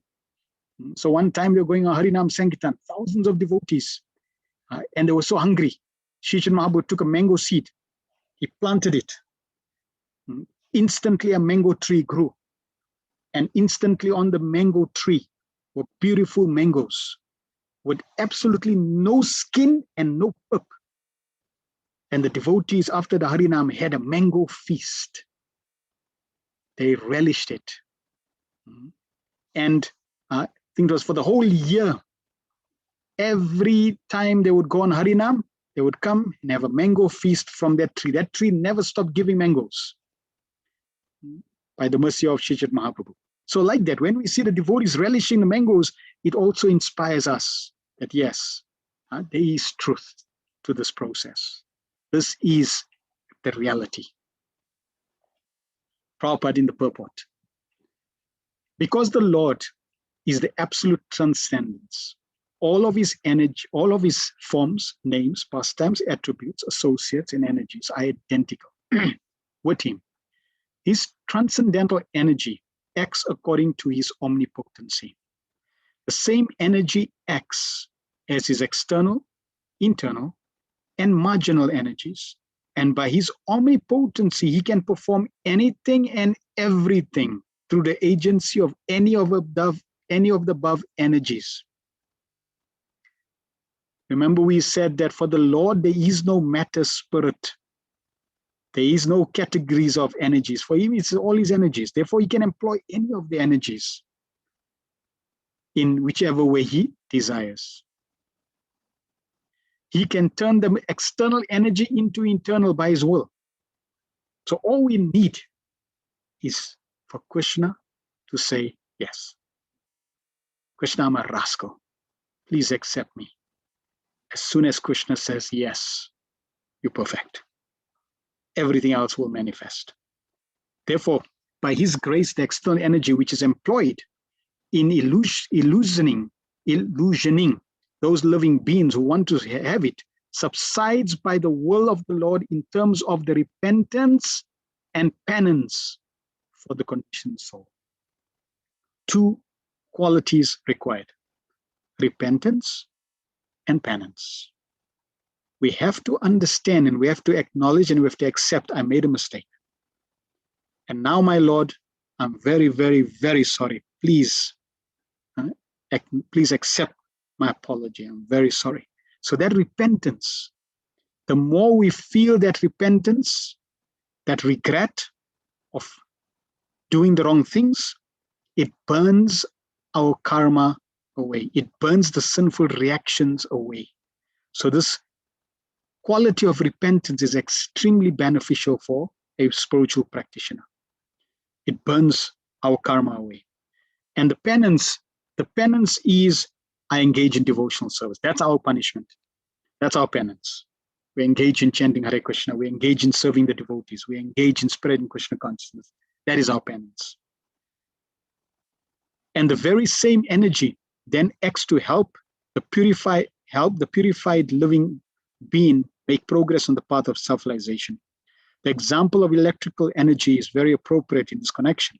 The expert electrician can utilize the electrical energy for both heating and cooling by adjustment only. Similarly, external energy, which now bewilders living being into continuation of birth and death, is turned into internal potency by the will of the Lord to lead the living being to eternal life. When living being is thus graced by the Lord, he is placed in his proper constitutional position to enjoy eternal spiritual life. We are born, we are created, we exist to enjoy in relation to the Supreme Lord. We have to understand that we've been trying to enjoy separately, not once, not twice, not three, not 10, not billion, not trillion, zillions of times. Now, how many times are you going to keep trying until you're convinced that it's impossible? I mean, if a zillion to the power zillion is not enough, then I have no clue, that you're going to get out. But when you recognize that, hold on, I've been trying so long, therefore let me now try another alternative. Okay, what's the other alternative? Prabhupada has given the alternative. Give this one life to Krishna. and see what happens. If you simply give your mind, body, and words to Krishna. Yes, it's going to be painful because you have your own desires that you've been trying for zillions of lives. But try to just give this one life to Krishna. And if you try, you will see the outcome. You will be able to enjoy eternally with the Supreme Lord in the spiritual worlds. Text 35. Evam janmani karmani yakartur ajanasya cha varnayanti smakavayo veda guyanti ritpate. Thus learned men describe the births and activities of the unborn and inactive, which are undiscoverable even in the Vedic literatures. He is the Lord of the heart. So now Sudha Goswami is directing us that, okay, I've given you the understanding of the universal form. Our focus is really not the universal form. Our focus is actually Krishna's wonderful activities and pastimes. That's our focus. When we begin to hear of Krishna's wonderful activities, wonderful pastimes, that nurtures our loving relationship. That nurtures the Bhakti Lata beach. That's Shravanadi Jal, water that nourishes the devotional kripa, our relationship with Krishna.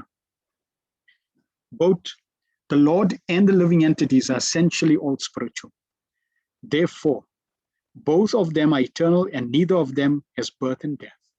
The difference is that the so-called births and disappearance of the Lord are unlike those of the living beings. The living beings who take birth and then again accept death are bound by the laws of material nature. But the so-called appearance and disappearance of the Lord are not actions of material nature, but are demonstrations of the eternal potency of the Lord. They are described by great sages for the purpose of self-realization. It is stated in Bhagavad Gita by the Lord that his so-called birth in the material world and his activities are all transcendental.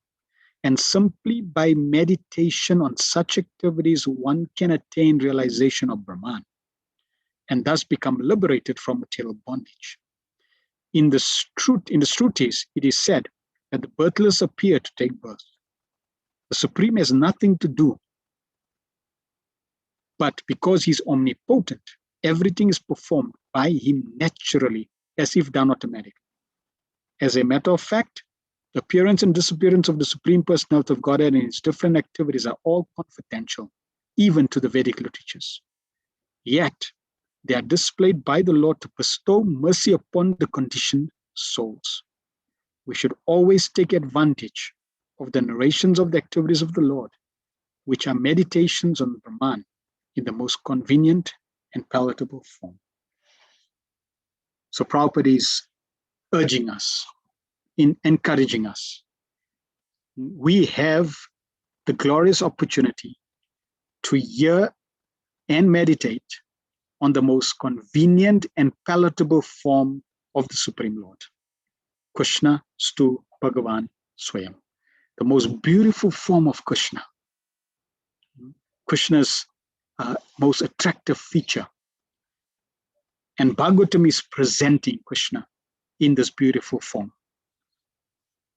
As we progress, Bhagavatam is going to unveil the 10th canto. And as we progress, Bhagavatam is going to prepare us for that wonderful journey. And probably saying we should take advantage. How? By hearing the narrations of his activities. Therefore, Bhagavatam has appeared in this world so that we can read, we can hear. And in this way, we can benefit to see Brahman in the most convenient and palatable form. Text 36. Savaidam Vishwam Amogalila Sri Jatyavatyati Na Sajatis Asmin Bhuteshu Chan Tarhita Atmatantra Sadvargikam Jigrati Sadgunesha. The Lord, whose activities are always spotless. He is the master of the six senses and is fully omnipotent with six opulences. He creates the manifested universes, maintains and annihilates them without being in the least affected. He is within every living being, and he is always independent. This independence of the Lord is very wonderful. Independence means that Krishna can do as he desires. And when we surrender to him in loving devotion, Krishna is independent, and that's what makes that relationship wonderful and sweet, because Krishna can act as he chooses, as he pleases. And we should have firm faith that Krishna will always, always, always do what's best in our interest. We may not see it like that. We may see it as unfair. Prabhu, I've been chanting 16 rounds every day for the past 30 days, and how come I have to be in this situation? We have to have firm faith that Krishna put you in that situation for a wonderful reason. And that wonderful reason you will only realize years in the future when you look back and you say, wow, that's why Krishna put me through that situation. Thank you, Krishna. So we should have firm faith. Krishna knows what's best for us in every single situation. We simply have to do what we should be doing, is serving him, and let him deal with whatever result and outcome. Prabhupada writes, the prime difference between the Lord and the living entities is that the Lord is the creator and the living entities are the created. Now, because the Lord is the creator and you are the created, you have no independence. And because you are the created, you are created for a reason. Therefore, you have no apparent free will, so to speak. If you misuse your free will against that desired reason for your existence, you will suffer. But when you use your free will aligned to the desire of why you were created, why you exist, for the pleasure of the Lord, you will be blissful, you'll be happy. Herein is called the Moga Lila, which indicates that there is nothing lamentable in his creation. There is nothing lamentable in his creation. Those who create disturbances in his creation are themselves disturbed. He is transcendental to all material afflictions because he is full with all six opulences, namely wealth, power, fame, beauty, knowledge, and renunciation. And thus, he is the master of the senses. He creates these manifested universes in order to reclaim the living beings who are within them suffering threefold miseries, maintains them, and in due course annihilates them without being the least affected by such actions. He is not connected with this material creation he is connected with this material creation very superficially, as one smells odor without being connected with the odorous article. Non-godly elements, therefore, can never approach him, despite all endeavors. So Krishna, he's situated everywhere. He creates, maintains, destroys universes and remains unaffected.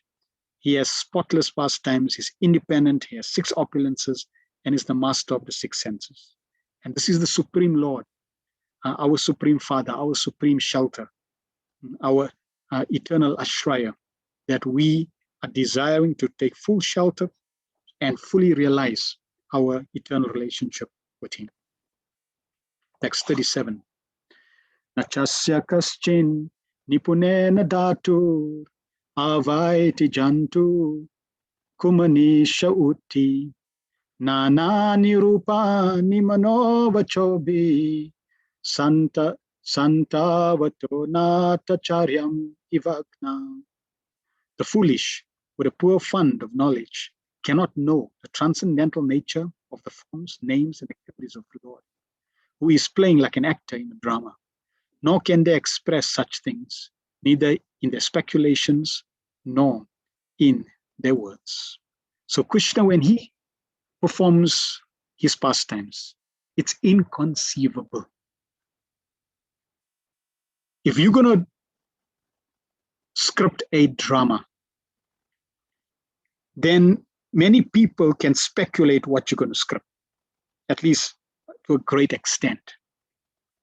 When Krishna scripts a drama, like the Mahabharata or the Ramayana, no one can really, or even, Ramayana, nobody can conceive of the full drama. Krishna, he comes as the producer, so he's the script writer of the Mahabharata, and he's also one of the actors in the Mahabharata. And all the roles of the actors in the Mahabharata, they're all acted by the pure devotees of the Lord, together with the demons that are there. And Krishna performs this whole drama on the stage of the material world. Why? For our entertainment, for our enlightenment, for our enrichment, for our enjoyment, for our elevation, for our eternal benefit. Krishna is doing this. Prabhupada writes in the purport, no one can properly describe the transcendental nature of the absolute truth. Therefore, it is said that he is beyond the expression of mind and speech. And yet, there are some men with poor fund of knowledge who desire to understand the absolute truth by imperfect mental speculation and faulty descriptions of his activities. To the layman, his activities, appearance and disappearance, his names, his forms, his paraphernalia, his personalities, and all things in relation with him are mysterious. There are two classes of materialists, namely the fruit of workers and empiric philosophers. The fruit of workers have practically no information of the absolute truth. And the mental speculators, after being frustrated in fruitive activities, turn their face towards the absolute truth and try to know him by mental speculation. And for all these men, the absolute truth is a mystery, as the jugglery of a magician is a mystery to children. Being deceived by the jugglery of the Supreme Being, the non-devotees who may be very dexterous in fruitive work and mental speculation are always in ignorance. With such limited knowledge, they are unable to penetrate into the mysterious regions of transcendence. The mental speculators are a little more progressive than the gross materialists or the fruitive workers. But because they are also within the grip of illusion, they take it for granted that anything which has form, name, and activity is but a product of material energy. For them, the Supreme Spirit is formless, nameless, and inactive. And because such mental speculators equalize the transcendental name and form of the Lord with mundane names and forms, they are in fact in ignorance. With such a poor fund of knowledge, there is no access to the real nature of the Supreme Being. As stated in Bhagavad Gita, the Lord is always in transcendental position, even when he is in the material world. But the ignorant men consider the Lord as one of the greatest personalities of the world. And thus, they are misled by delusory energy. So Krishna and everything about Krishna is spiritual. Whatever Krishna does is spiritual. Krishna's whole existence is spiritual and pure. And when he comes in this material world, no matter how he acts in this material world, no matter what he does in this material world, we should be firmly convinced nothing is material. And everything in relation to Krishna, his form, his name, his pastimes, his qualities, his characteristics are all achintya, inconceivable, but spiritual, made of chit, made of the internal potency. Therefore, when we connect with Krishna in any form or shape, we are becoming purified. And that connection, the more we appreciate that, the more we are grateful for that, the more we will amplify our connection with Krishna. Text 38. Saveda dhatu padam vimparasya durantya virasya rathanga panpane yo mayaya satatayanu vritya bhajeta tatpada saroj gandham.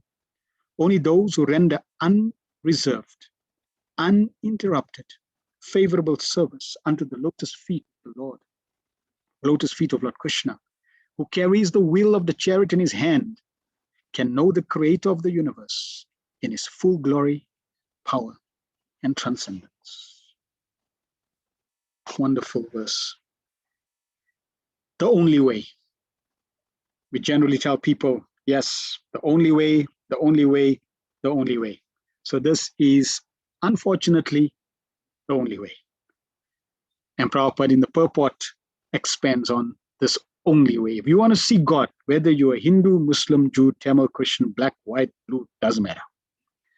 Whatever you are, there is only one way. Not your way, not my way, not his way, Krishna's way, the Bhagavatam's way. Prabhupada writes, only the pure devotees can know the transcendental name, form, and activities of the Lord due to their being completely freed from the reactions of fruitive work and mental speculation. This is our aspiration. This is what we should desire. A lot of people have goals. What they call it, bucket list. You have bucket list. All the things that you need to do, right? Put this in your bucket list. That I want to be completely freed from the reactions of fruitive work and mental speculation. Forget about speculating about God. Don't waste even an ounce of energy to speculate. Why? It's all in the Bhagavatam. Just like Prabhupada, they was walking on the beach, and the devotees were telling Srila Prabhupada, we like to open up a university for research about the Lord. Prabhupada said, no need. The Vedas already researched.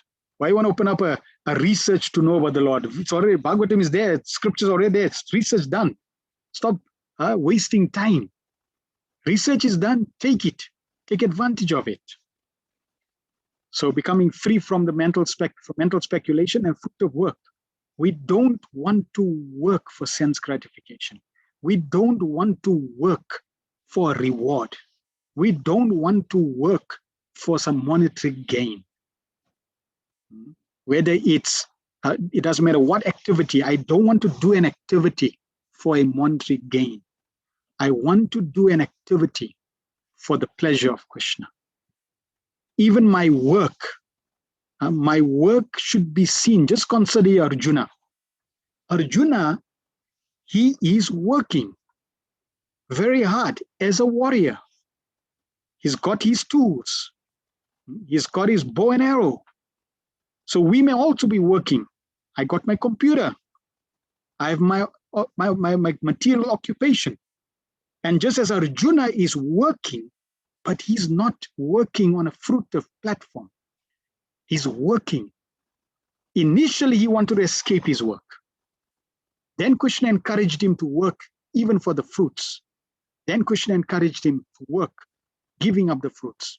And then Krishna encouraged him to work because Krishna desired so. So when we see our life connected to Krishna and our work as service to Krishna, we become free from the fruitive platform. The pure devotee has nothing to derive as personal profit from the unalloyed service to the Lord. We don't want any hidden agenda in our devotional service, any underlying motive. I'm doing this because, just like I'm serving prasad. I'm serving prasad because I know she's coming in the queue. I'm serving prasad because I know he's standing in the queue. I'm going to dance in the kirtan to impress A, B, and C. I'm going to do the arati at 4 o'clock because the crowd will come at that time. So I don't want to render any devotional service for a personal profit, for adoration, for fame, for money, for followers. Na dhanam, na janam, na sundarim. I don't want any of these things. Why? Because they're obstacles. I want to be free from these obstacles. So therefore, Prabhupada is revealing those according to the qualities that is mentioned in this verse that we need so that we can understand, we can enter into the eternal pastimes of the Supreme Lord. We have to understand that there are criteria, there are qualifications. It's not you can't gate crash, unfortunately. There's no free pass. Seeing God is not just a simple thing. We have to understand that it requires effort, it requires energy, it requires transformation. It requires personal growth into the right direction, the right culture. The pure devotee is nothing to derive as personal profit from their unalloyed service to the Lord. They render incessant service to the Lord spontaneously without any reservation. So that doesn't means incessantly, not once a year. Then we expect Krishna to come in front of us. No. Or even once a week. No. It has to come to the point of incessant. But at least start once a year. At least start once a week. At least that's a beginning. But understand what's the ultimate goal. So we should add this in the bucket list. I want to come to that level of incessant chanting, incessant service. Spontaneous, not just because I was being told I am doing the service. No. Or it's scheduled, it's my turn. No. It needs to come spontaneous. And without reservation, no but. Oh, no. So in the beginning, we may go through these different experiences. But at least if we know what is the goal, and we desire that goal. So just to desire, for example, if we take this and put it on our bucket list, they render incessant service to the Lord spontaneously without reservation. My Lord, this is my desire. I wish this. I pray for this. Please bestow, be merciful, bestow this wonderful statement, make it true in my life. Just that desire alone will take you a long, long way in your relationship with the Lord. Everyone within the creation of the Lord is rendering service to the Lord indirectly or directly. No one is an exception. No one is an exception to this law of the Lord. Those who are rendering service indirectly, being forced by the illusory agent of the Lord, are rendering service unto him unfavorably. But those who are rendering service unto him directly, under the direction of his beloved great agent, are rendering service unto him favorably. Such favorable servitors are devotees of the Lord, and by the grace of the Lord, they can enter into the mysterious regions of transcendence by the mercy of the Lord. But the mental speculators remain in the darkness of all time.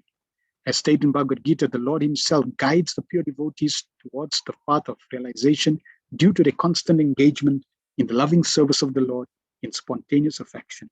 That is the secret of entering into the kingdom of God. Fruit of activities and speculation are no qualifications for entering. Sorry to say. All your fruit of activities and all amount of speculation has taken you not an inch closer to Krishna, but your desire to render unreserved service, amayaya, or uninterrupted service, santataya, or favorable service, anuvritya. This will take you closer and closer. The desire to please Hari, Guru, Vaishnav, Bhagavata Gita.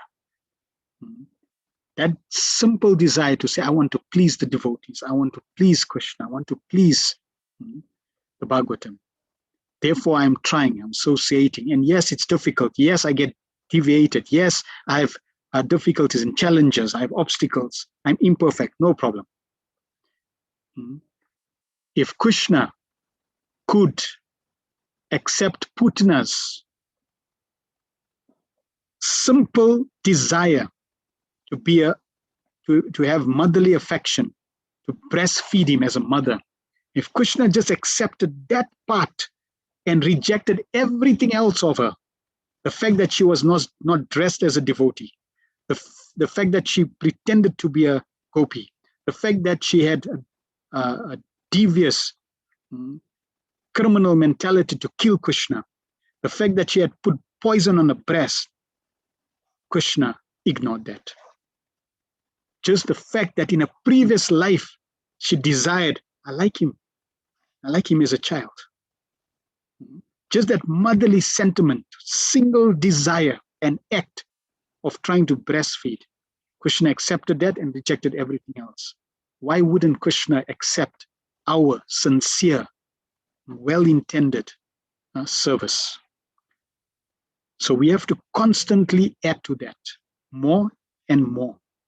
And in this way, we will slowly enter into the mystery of Krishna's pastimes and the spiritual world. 39.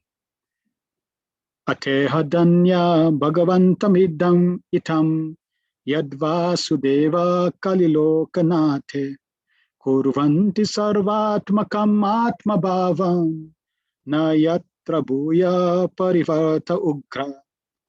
Only by making such inquiries in this world can one be successful and perfectly cognizant.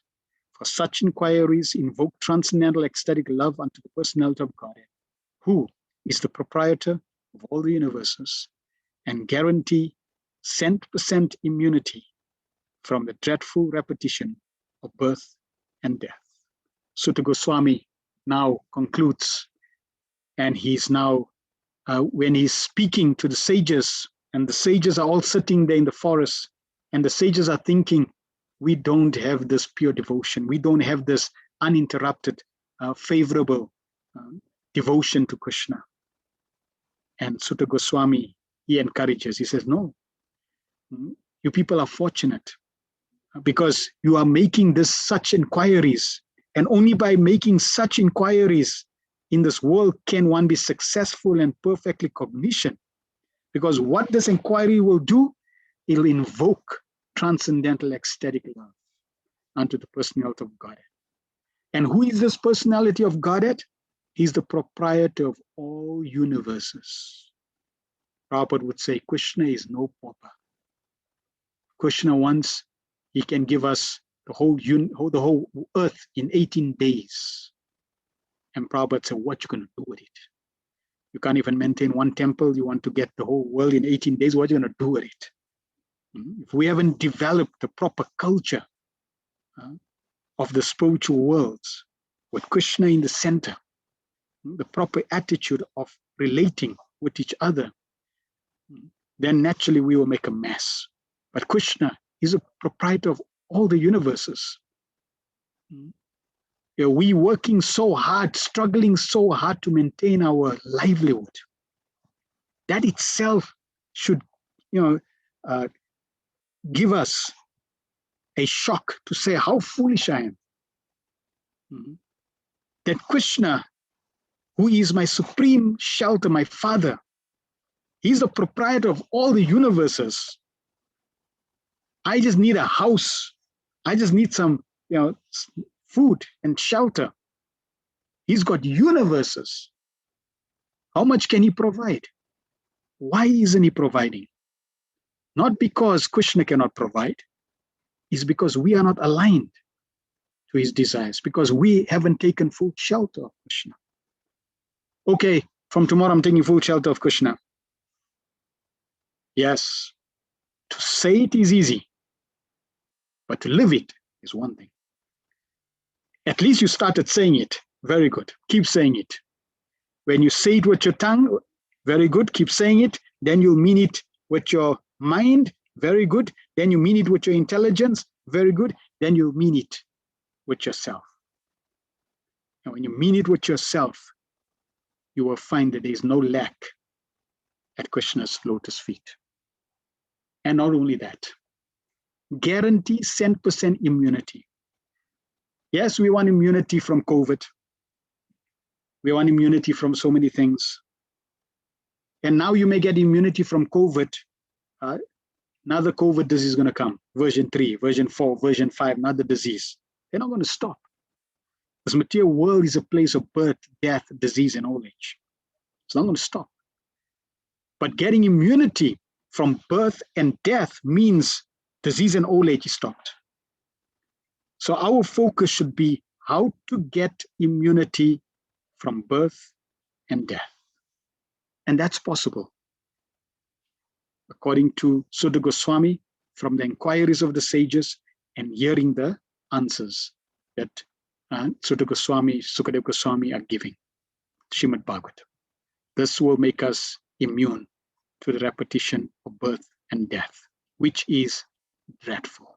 Nobody wants it. Ugra. Nobody wants it.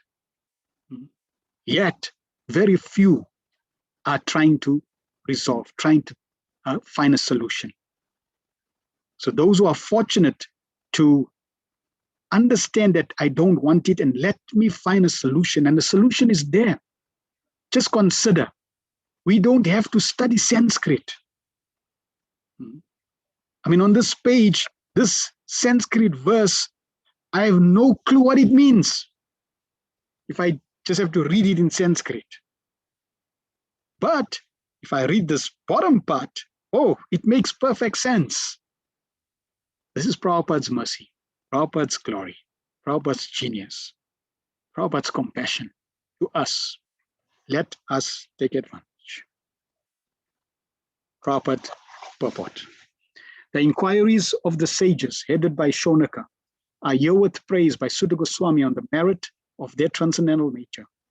As already concluded, only the devotees of the Lord can know him to a considerable extent, and no one else can know him at all. So the devotees are perfectly cognizant of all spiritual knowledge. The personality of Godhead is the last word in absolute truth. Impersonal Brahman and localized Paramatma, Supersoul, are included in the knowledge of the personality of Godhead. So one who knows the personality of Godhead can automatically know all about him, his multipotencies and his expansions. So the devotees are congratulated as being all successful. A 100% devotee of the Lord is immune to the dreadful material miseries of repeated birth and death. So let us pray to Srimad Bhagavatam, let us pray to the Supreme Lord that we become a 100% devotee. Not a half a cent, not a mixed cent, not a lost cent, but a full cent, a 100%, 100% devotee. And yes, every journey starts with one step, and we're all on different steps, we're all on different percentages. It doesn't matter.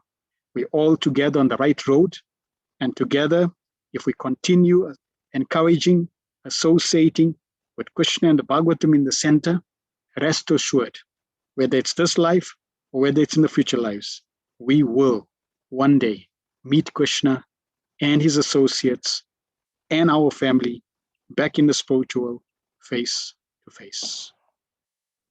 Grantarat Srimad Bhagavatam ki jai, Srila Prabhupada ki jai.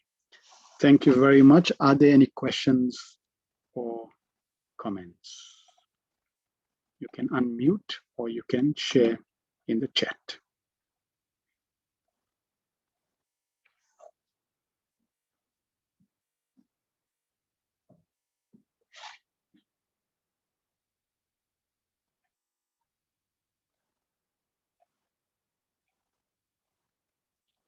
All okay?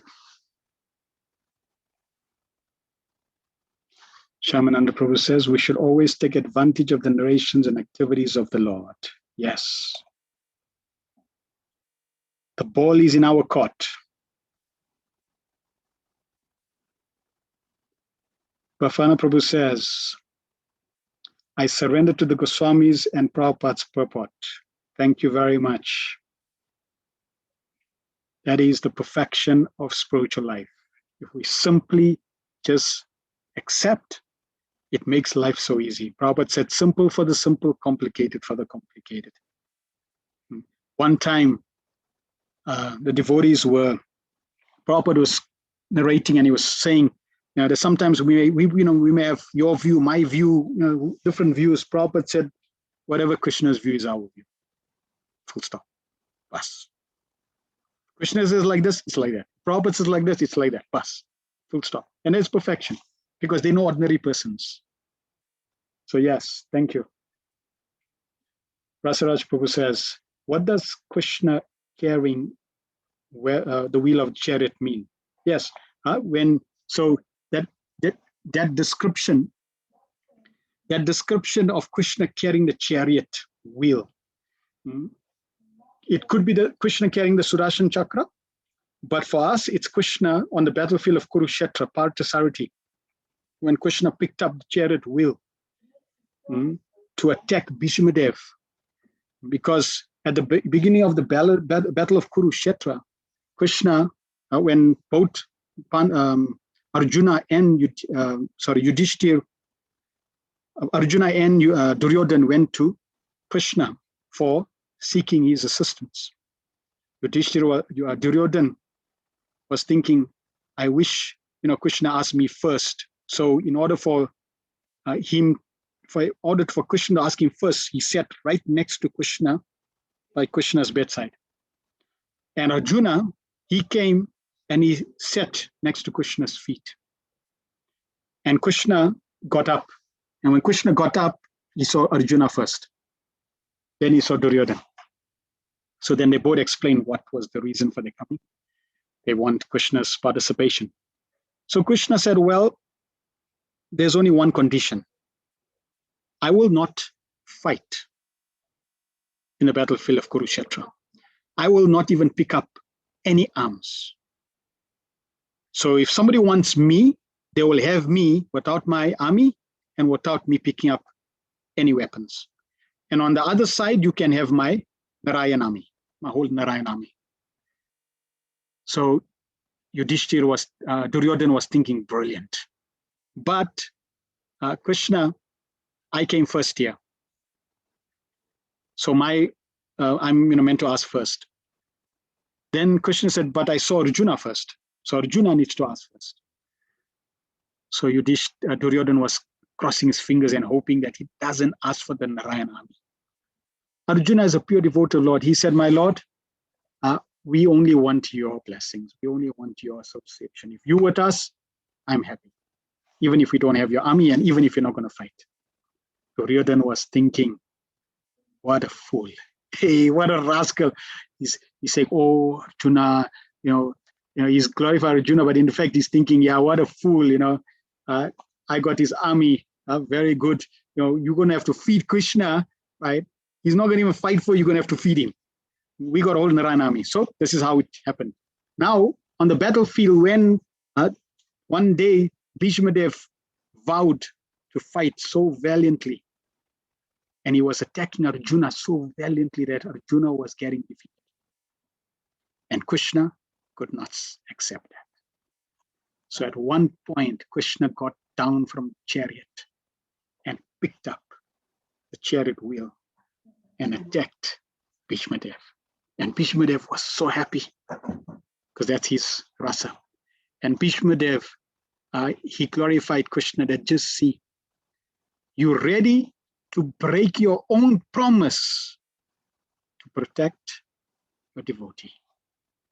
Krishna was not interested that people call him a liar, a cheater, a rogue. You broke your promise. You can call me what you want. Bhakta Vatsa, I will always be inclined, infallible in my relationship with my devotee.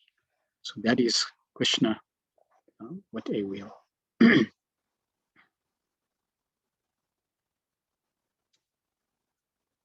Thank you, Shama, for attending. Thank you, Meena, for attending and your association. I was thinking it's challenging to give a class online, trust me. Why? I can only see myself. When I give a class, unfortunately, I don't see myself. And right now, if the devotees want to, if you don't mind, you can obviously switch on your camera. That part is not recorded, so don't worry, it won't be on TV. But maybe I can. I guess if you'll be on TV, you can. We can. So I can share. Or you still can see. Yeah. So you can see the dashboard view. So if everybody shows the camera, in that way, we can all see each other. I was thinking in one sense, we are personal movement.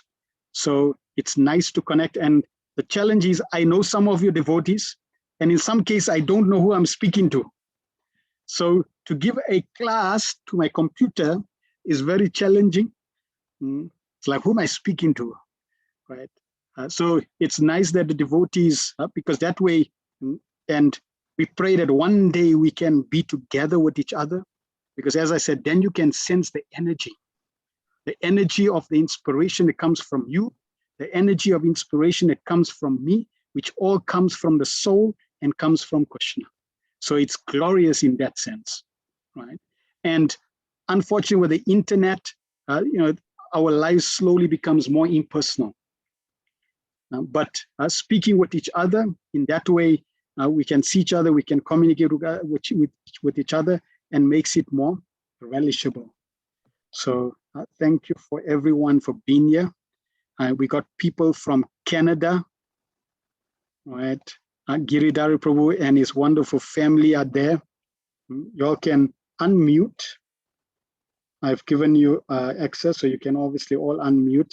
Maybe you can all introduce yourself for a few minutes. I've got another class at 7:30, so we'll just spend a few more minutes. Maybe, let's say we got 38 devotees here. So just tell us, for now, just tell us which, you can see your name. Tell us from which country you are. Okay, we'll start. Girirari Prabhu. Hare Krishna Prabhu. Hare Krishna. Hare Krishna. We are from Canada. Originally from South Africa. Yes. In Madrid. Yes. Wonderful. Please give my regards to all the family there. Jai. Thank you, Prabhu. Jai. Mother Archana Siddhi. Hare Krishna Prabhu. Hare Krishna. Kimonye. Correct. Yes. So Mother Archana Siddhi is from Mauritius. When I go to Mauritius, I stay at their place. A very, very wonderful, dedicated family with 2 children. Very exemplary. Thank you very much for attending. Thank you, Prabhu. Thank you very much for your wonderful class. Thank you. Jagannath Priya Prabhu. You can unmute.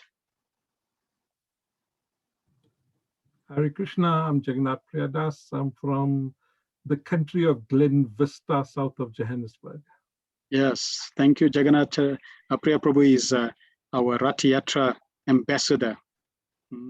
His heart is fused with the love of Lord Jagannath. Thank you, Hare Krishna. Mother Atma Darshini. Hi, Krishna. I'm also from Canada. Yes, and also from South Africa originally. Very good. Thank you for joining. Wonderful. Rasaraj Prabhu and his good wife. Hare Krishna. Hare Krishna. Durban, South Africa. Thank you so much for your effort week after week, and so much realization that we are gaining. Thank you, Hare Krishna. Thank you very much for attending. Bafana Prabhu. When I saw your name, Bafana Prabhu, I was thinking, okay, Bafana. So now, what is Bafana's name? Bafana Prabhu says, no, his name is Bafana. Where are you from, Prabhu? Hare Krishna Prabhu. Hare Krishna. Here in Johannesburg, Boxburg, Fossora Township. All right, nice. Yes. Thank you very much for your weekly attendance. Yes. I look forward to get to the last class on the 10th canto. I can't wait. Krishna will have to extend my life or something. Yes, we can't wait. But yes, we're not stopping. We're going to keep going. Definitely. Yes, yes, thank you so much. Thank you. Jai Hare Krishna. Hare Krishna. Jai Prem Prayana Prabhu. Hare Krishna. Hare Krishna. I'm from South Africa. Yes, Prem Prayana Prabhu is also from Durban, so from Madran. And thank you for attending. Rampokar Premila. Hare Krishna Prabhu, it's Ratnalekha. Yes, Maharaji. Yes. Hare Krishna. Good in yourself? Prabhu, we loved the class. I've been following, but I don't know how to use this and type questions, so I've just kept quiet.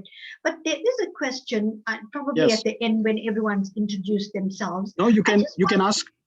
I wanted to know, Krishna came to the rescue of Arjuna on the spot, but he didn't come to the rescue of Sudama. He waited until Sudama came to him. So what is the correlation there? When it's all done and everyone's introduced, maybe you can give us some. We'll tell you now. And that's the beauty of the Bhagavatam. So your question is going to be answered in the Bhagavatam. And the reason is Arjuna, he was placed in illusion by Krishna. Therefore, Krishna was already, in fact, he's being in illusion is Krishna's rescuing and Krishna's mercy and Krishna's protection. Therefore, he was not in Maya. In the Sudama's case, Sudama had one anartha. And that anartha was, he was excessively attached to detachment. He was too detached. And because he was too detached, Krishna had to purify him of that detachment. Right? He was too renounced, and that too much renunciation makes your heart hard. So Krishna had to teach him a lesson. How did Krishna teach him a lesson? Krishna gave him like inconceivable opulences. Not for him to get attached, but for him to become freed from the excessive detachment and use everything in Krishna's service. That's real detachment. Yeah. Okay. So that's why Krishna took some. Thank you. Excellent, Prabhu. You are a huge fund of knowledge, really. Thank you. No. I'm no brainy. Believe me, there are devotees that are far more expert. All I'm doing is I'm just sharing whatever little I know from what I've read from Prabhupada's book. So all credit goes to Prabhupada, no doubt. No, absolutely. If I tell you, but your memory is so sharp. I normally tell my wife I got a very short-term memory, but by Krishna's grace, I'm able to remember some of these things. See, so yes, by Prabhupada's mercy, by Krishna's grace, at least what little I can remember, I can share. And that's what we all have to do. Whatever little we can remember, we share. That way, we purify our own life. Gopal Raj Prabhu, thank you. You're still muted.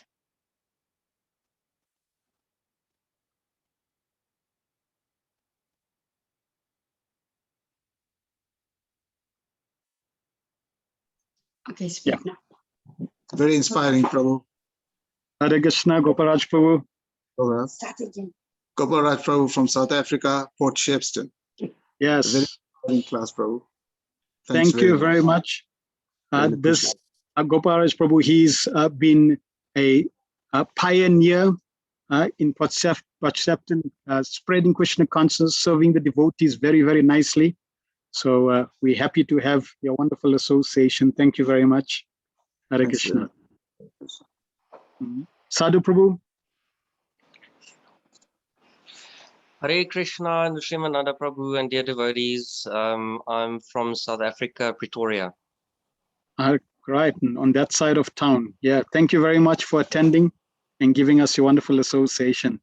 Thank you for the classes, Prabhu. Much appreciated. Thank you. Hare Krishna. Hare Krishna. Mother Shama. Hare Krishna. Hare Krishna. Where are you from? I'm from Pretoria, Shama from Pretoria. Right. Thank you for attending. Thank you very much for the classes. Wonderful. Thank you very much. Mother Janavi. Hare Krishna, Prabhu. From Gregory Renberg. From Bregauli, Renberg. Wonderful. Thank you very much. Mother Hemavati Radhika. Hare Krishna, Prabhu. We're from Blackburn, Johannesburg, and we absolutely love your classes. It inspires, enlightens, and it gives us so much joy in our Krishna consciousness. Thank you so much, Prabhu. We're so grateful. Very good. Keep blessing me so that I can continue the service. We don't have any blessings. We seek your blessings. Oh, see, those who say they don't have blessings, they got the blessings. Right? So yes, even if you don't have the blessings, you can just pray to Krishna to bless me. Definitely. Yes, thank you. Hare Krishna. Hare Krishna. Shamananda Prabhu. You're still on mute.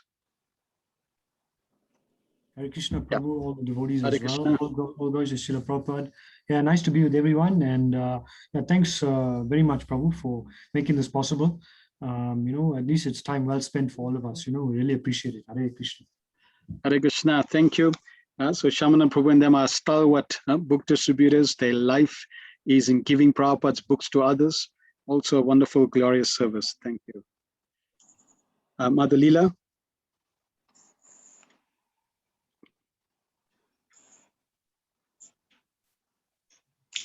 You won't see me because I don't think I'm.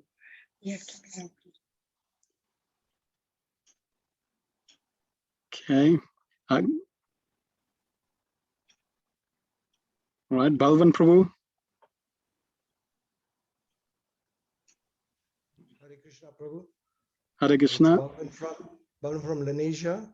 I just Yes. want to thank you for a wonderful class we have been having. We're enjoying it thoroughly. Thank you. Very good. Thank you.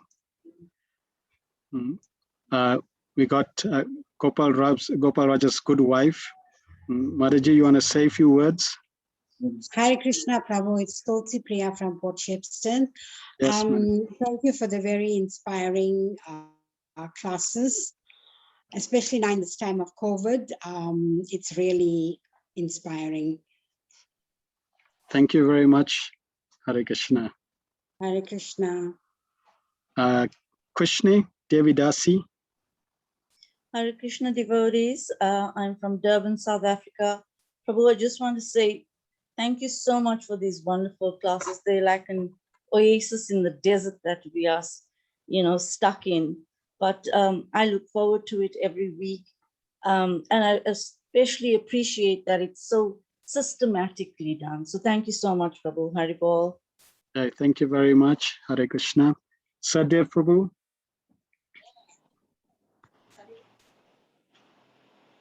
Hare Krishna Prabhu. It's Ajay Prabhu from Randburg, South Africa. Hare Krishna. Thank you very much for attending. Mother Vishaka Priya.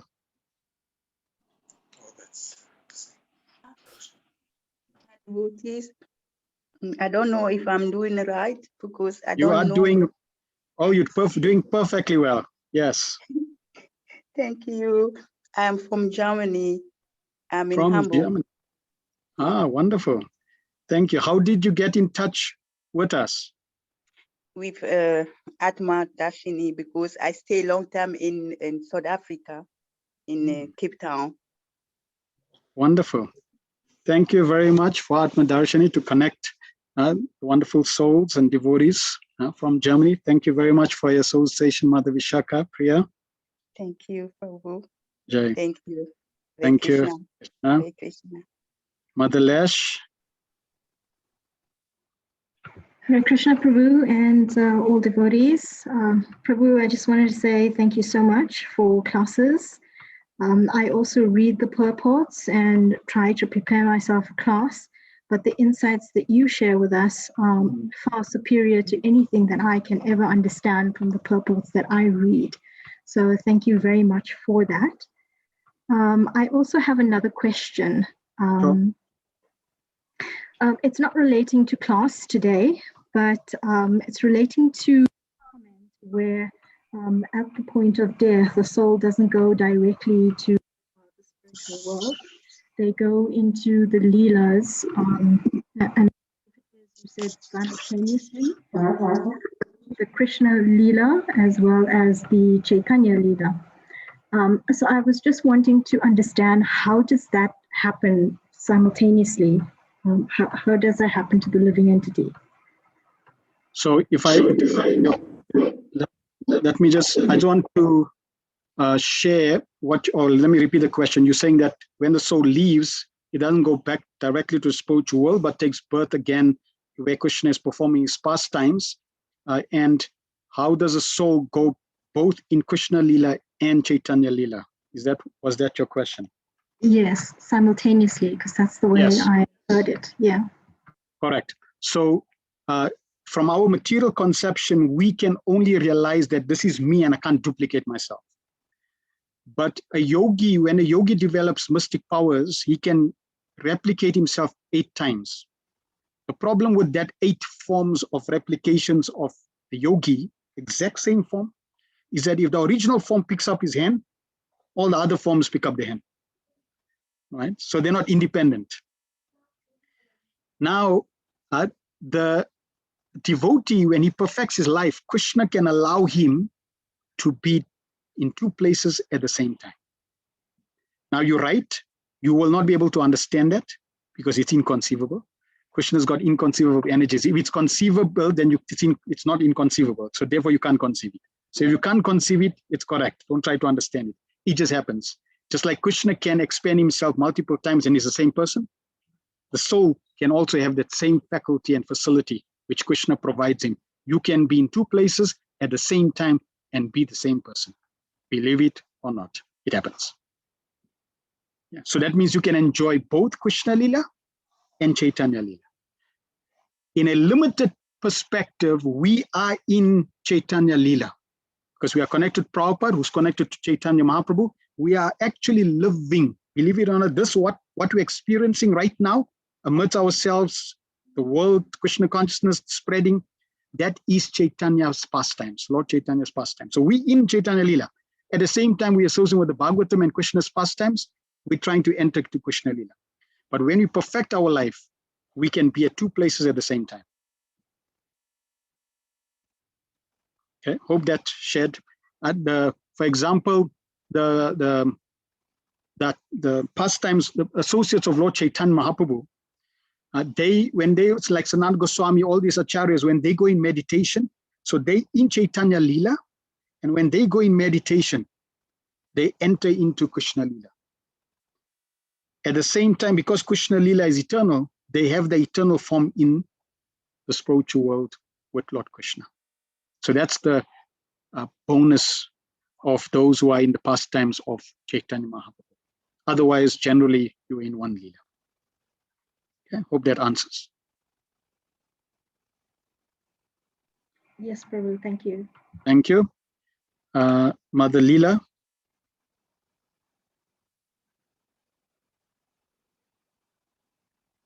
Okay, Rupa Goswami, Prabhu. Krishna Prabhu, thank you for a nice class. It keeps my Krishna consciousness in check. And I'm from Johannesburg, South Africa. Thank you. Rupa Goswami Prabhu is assisting with the BPT there, doing some wonderful services. Thank you very much, Prabhu, for joining. Prakash, Prabhu.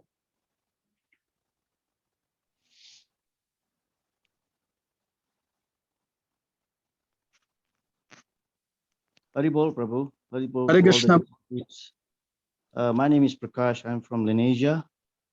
The Srimad Bhagavatam is the ripened fruit. And let's enjoy this nectar that you are distributing. Thank you very much for your discourse. I appreciate it. Thank you very much, Prakash Prabhu, for joining in. Mother Kishori Radhe. Hare Krishna Prabhu and dear devotees. I'm from Durban, South Africa. And thank you, Prabhu. You're such an inspiration to me. Appreciate the classes. Thank you very much for forcing me to present Srimad Bhagavatam. If the devotees don't come, then obviously I don't need to give a class. But the fact that I know devotees are also attending, then that also forces me. So it's a blissful force in Krishna consciousness.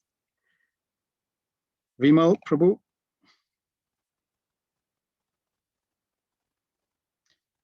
Or it may be Gita who's using Vimal's phone.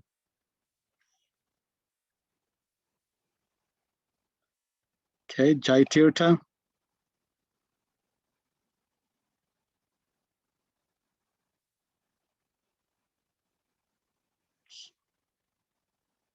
Let's see, Suren Jagrop. Hare Krishna Prabhu, thank you. It's Surenya from Durban. Thank you very much for the class. I'm really enjoying it and I'm learning a lot, and I really appreciate your time and effort. Thank you very, very much. Thank you very much, Suren, for joining. Hare Krishna. Prabhu Del Tingped. Hare Krishna, Prabhu, Hare Krishna devotees. It's Radhanam Dasi from Midrand, South Africa.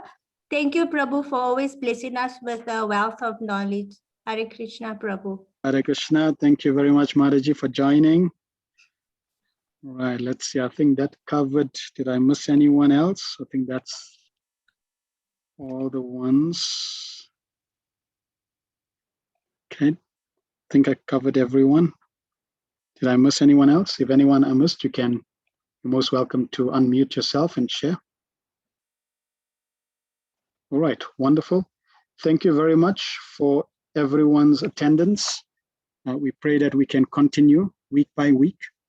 Let's just see, on the 20th, so next week there'll be a class. On the 24th, there will be no class because we will be observing the first anniversary disappearance of His Holiness Bhakti Charumat, so that there won't be class, but otherwise we will continue next week, and then we'll continue again on the 31st.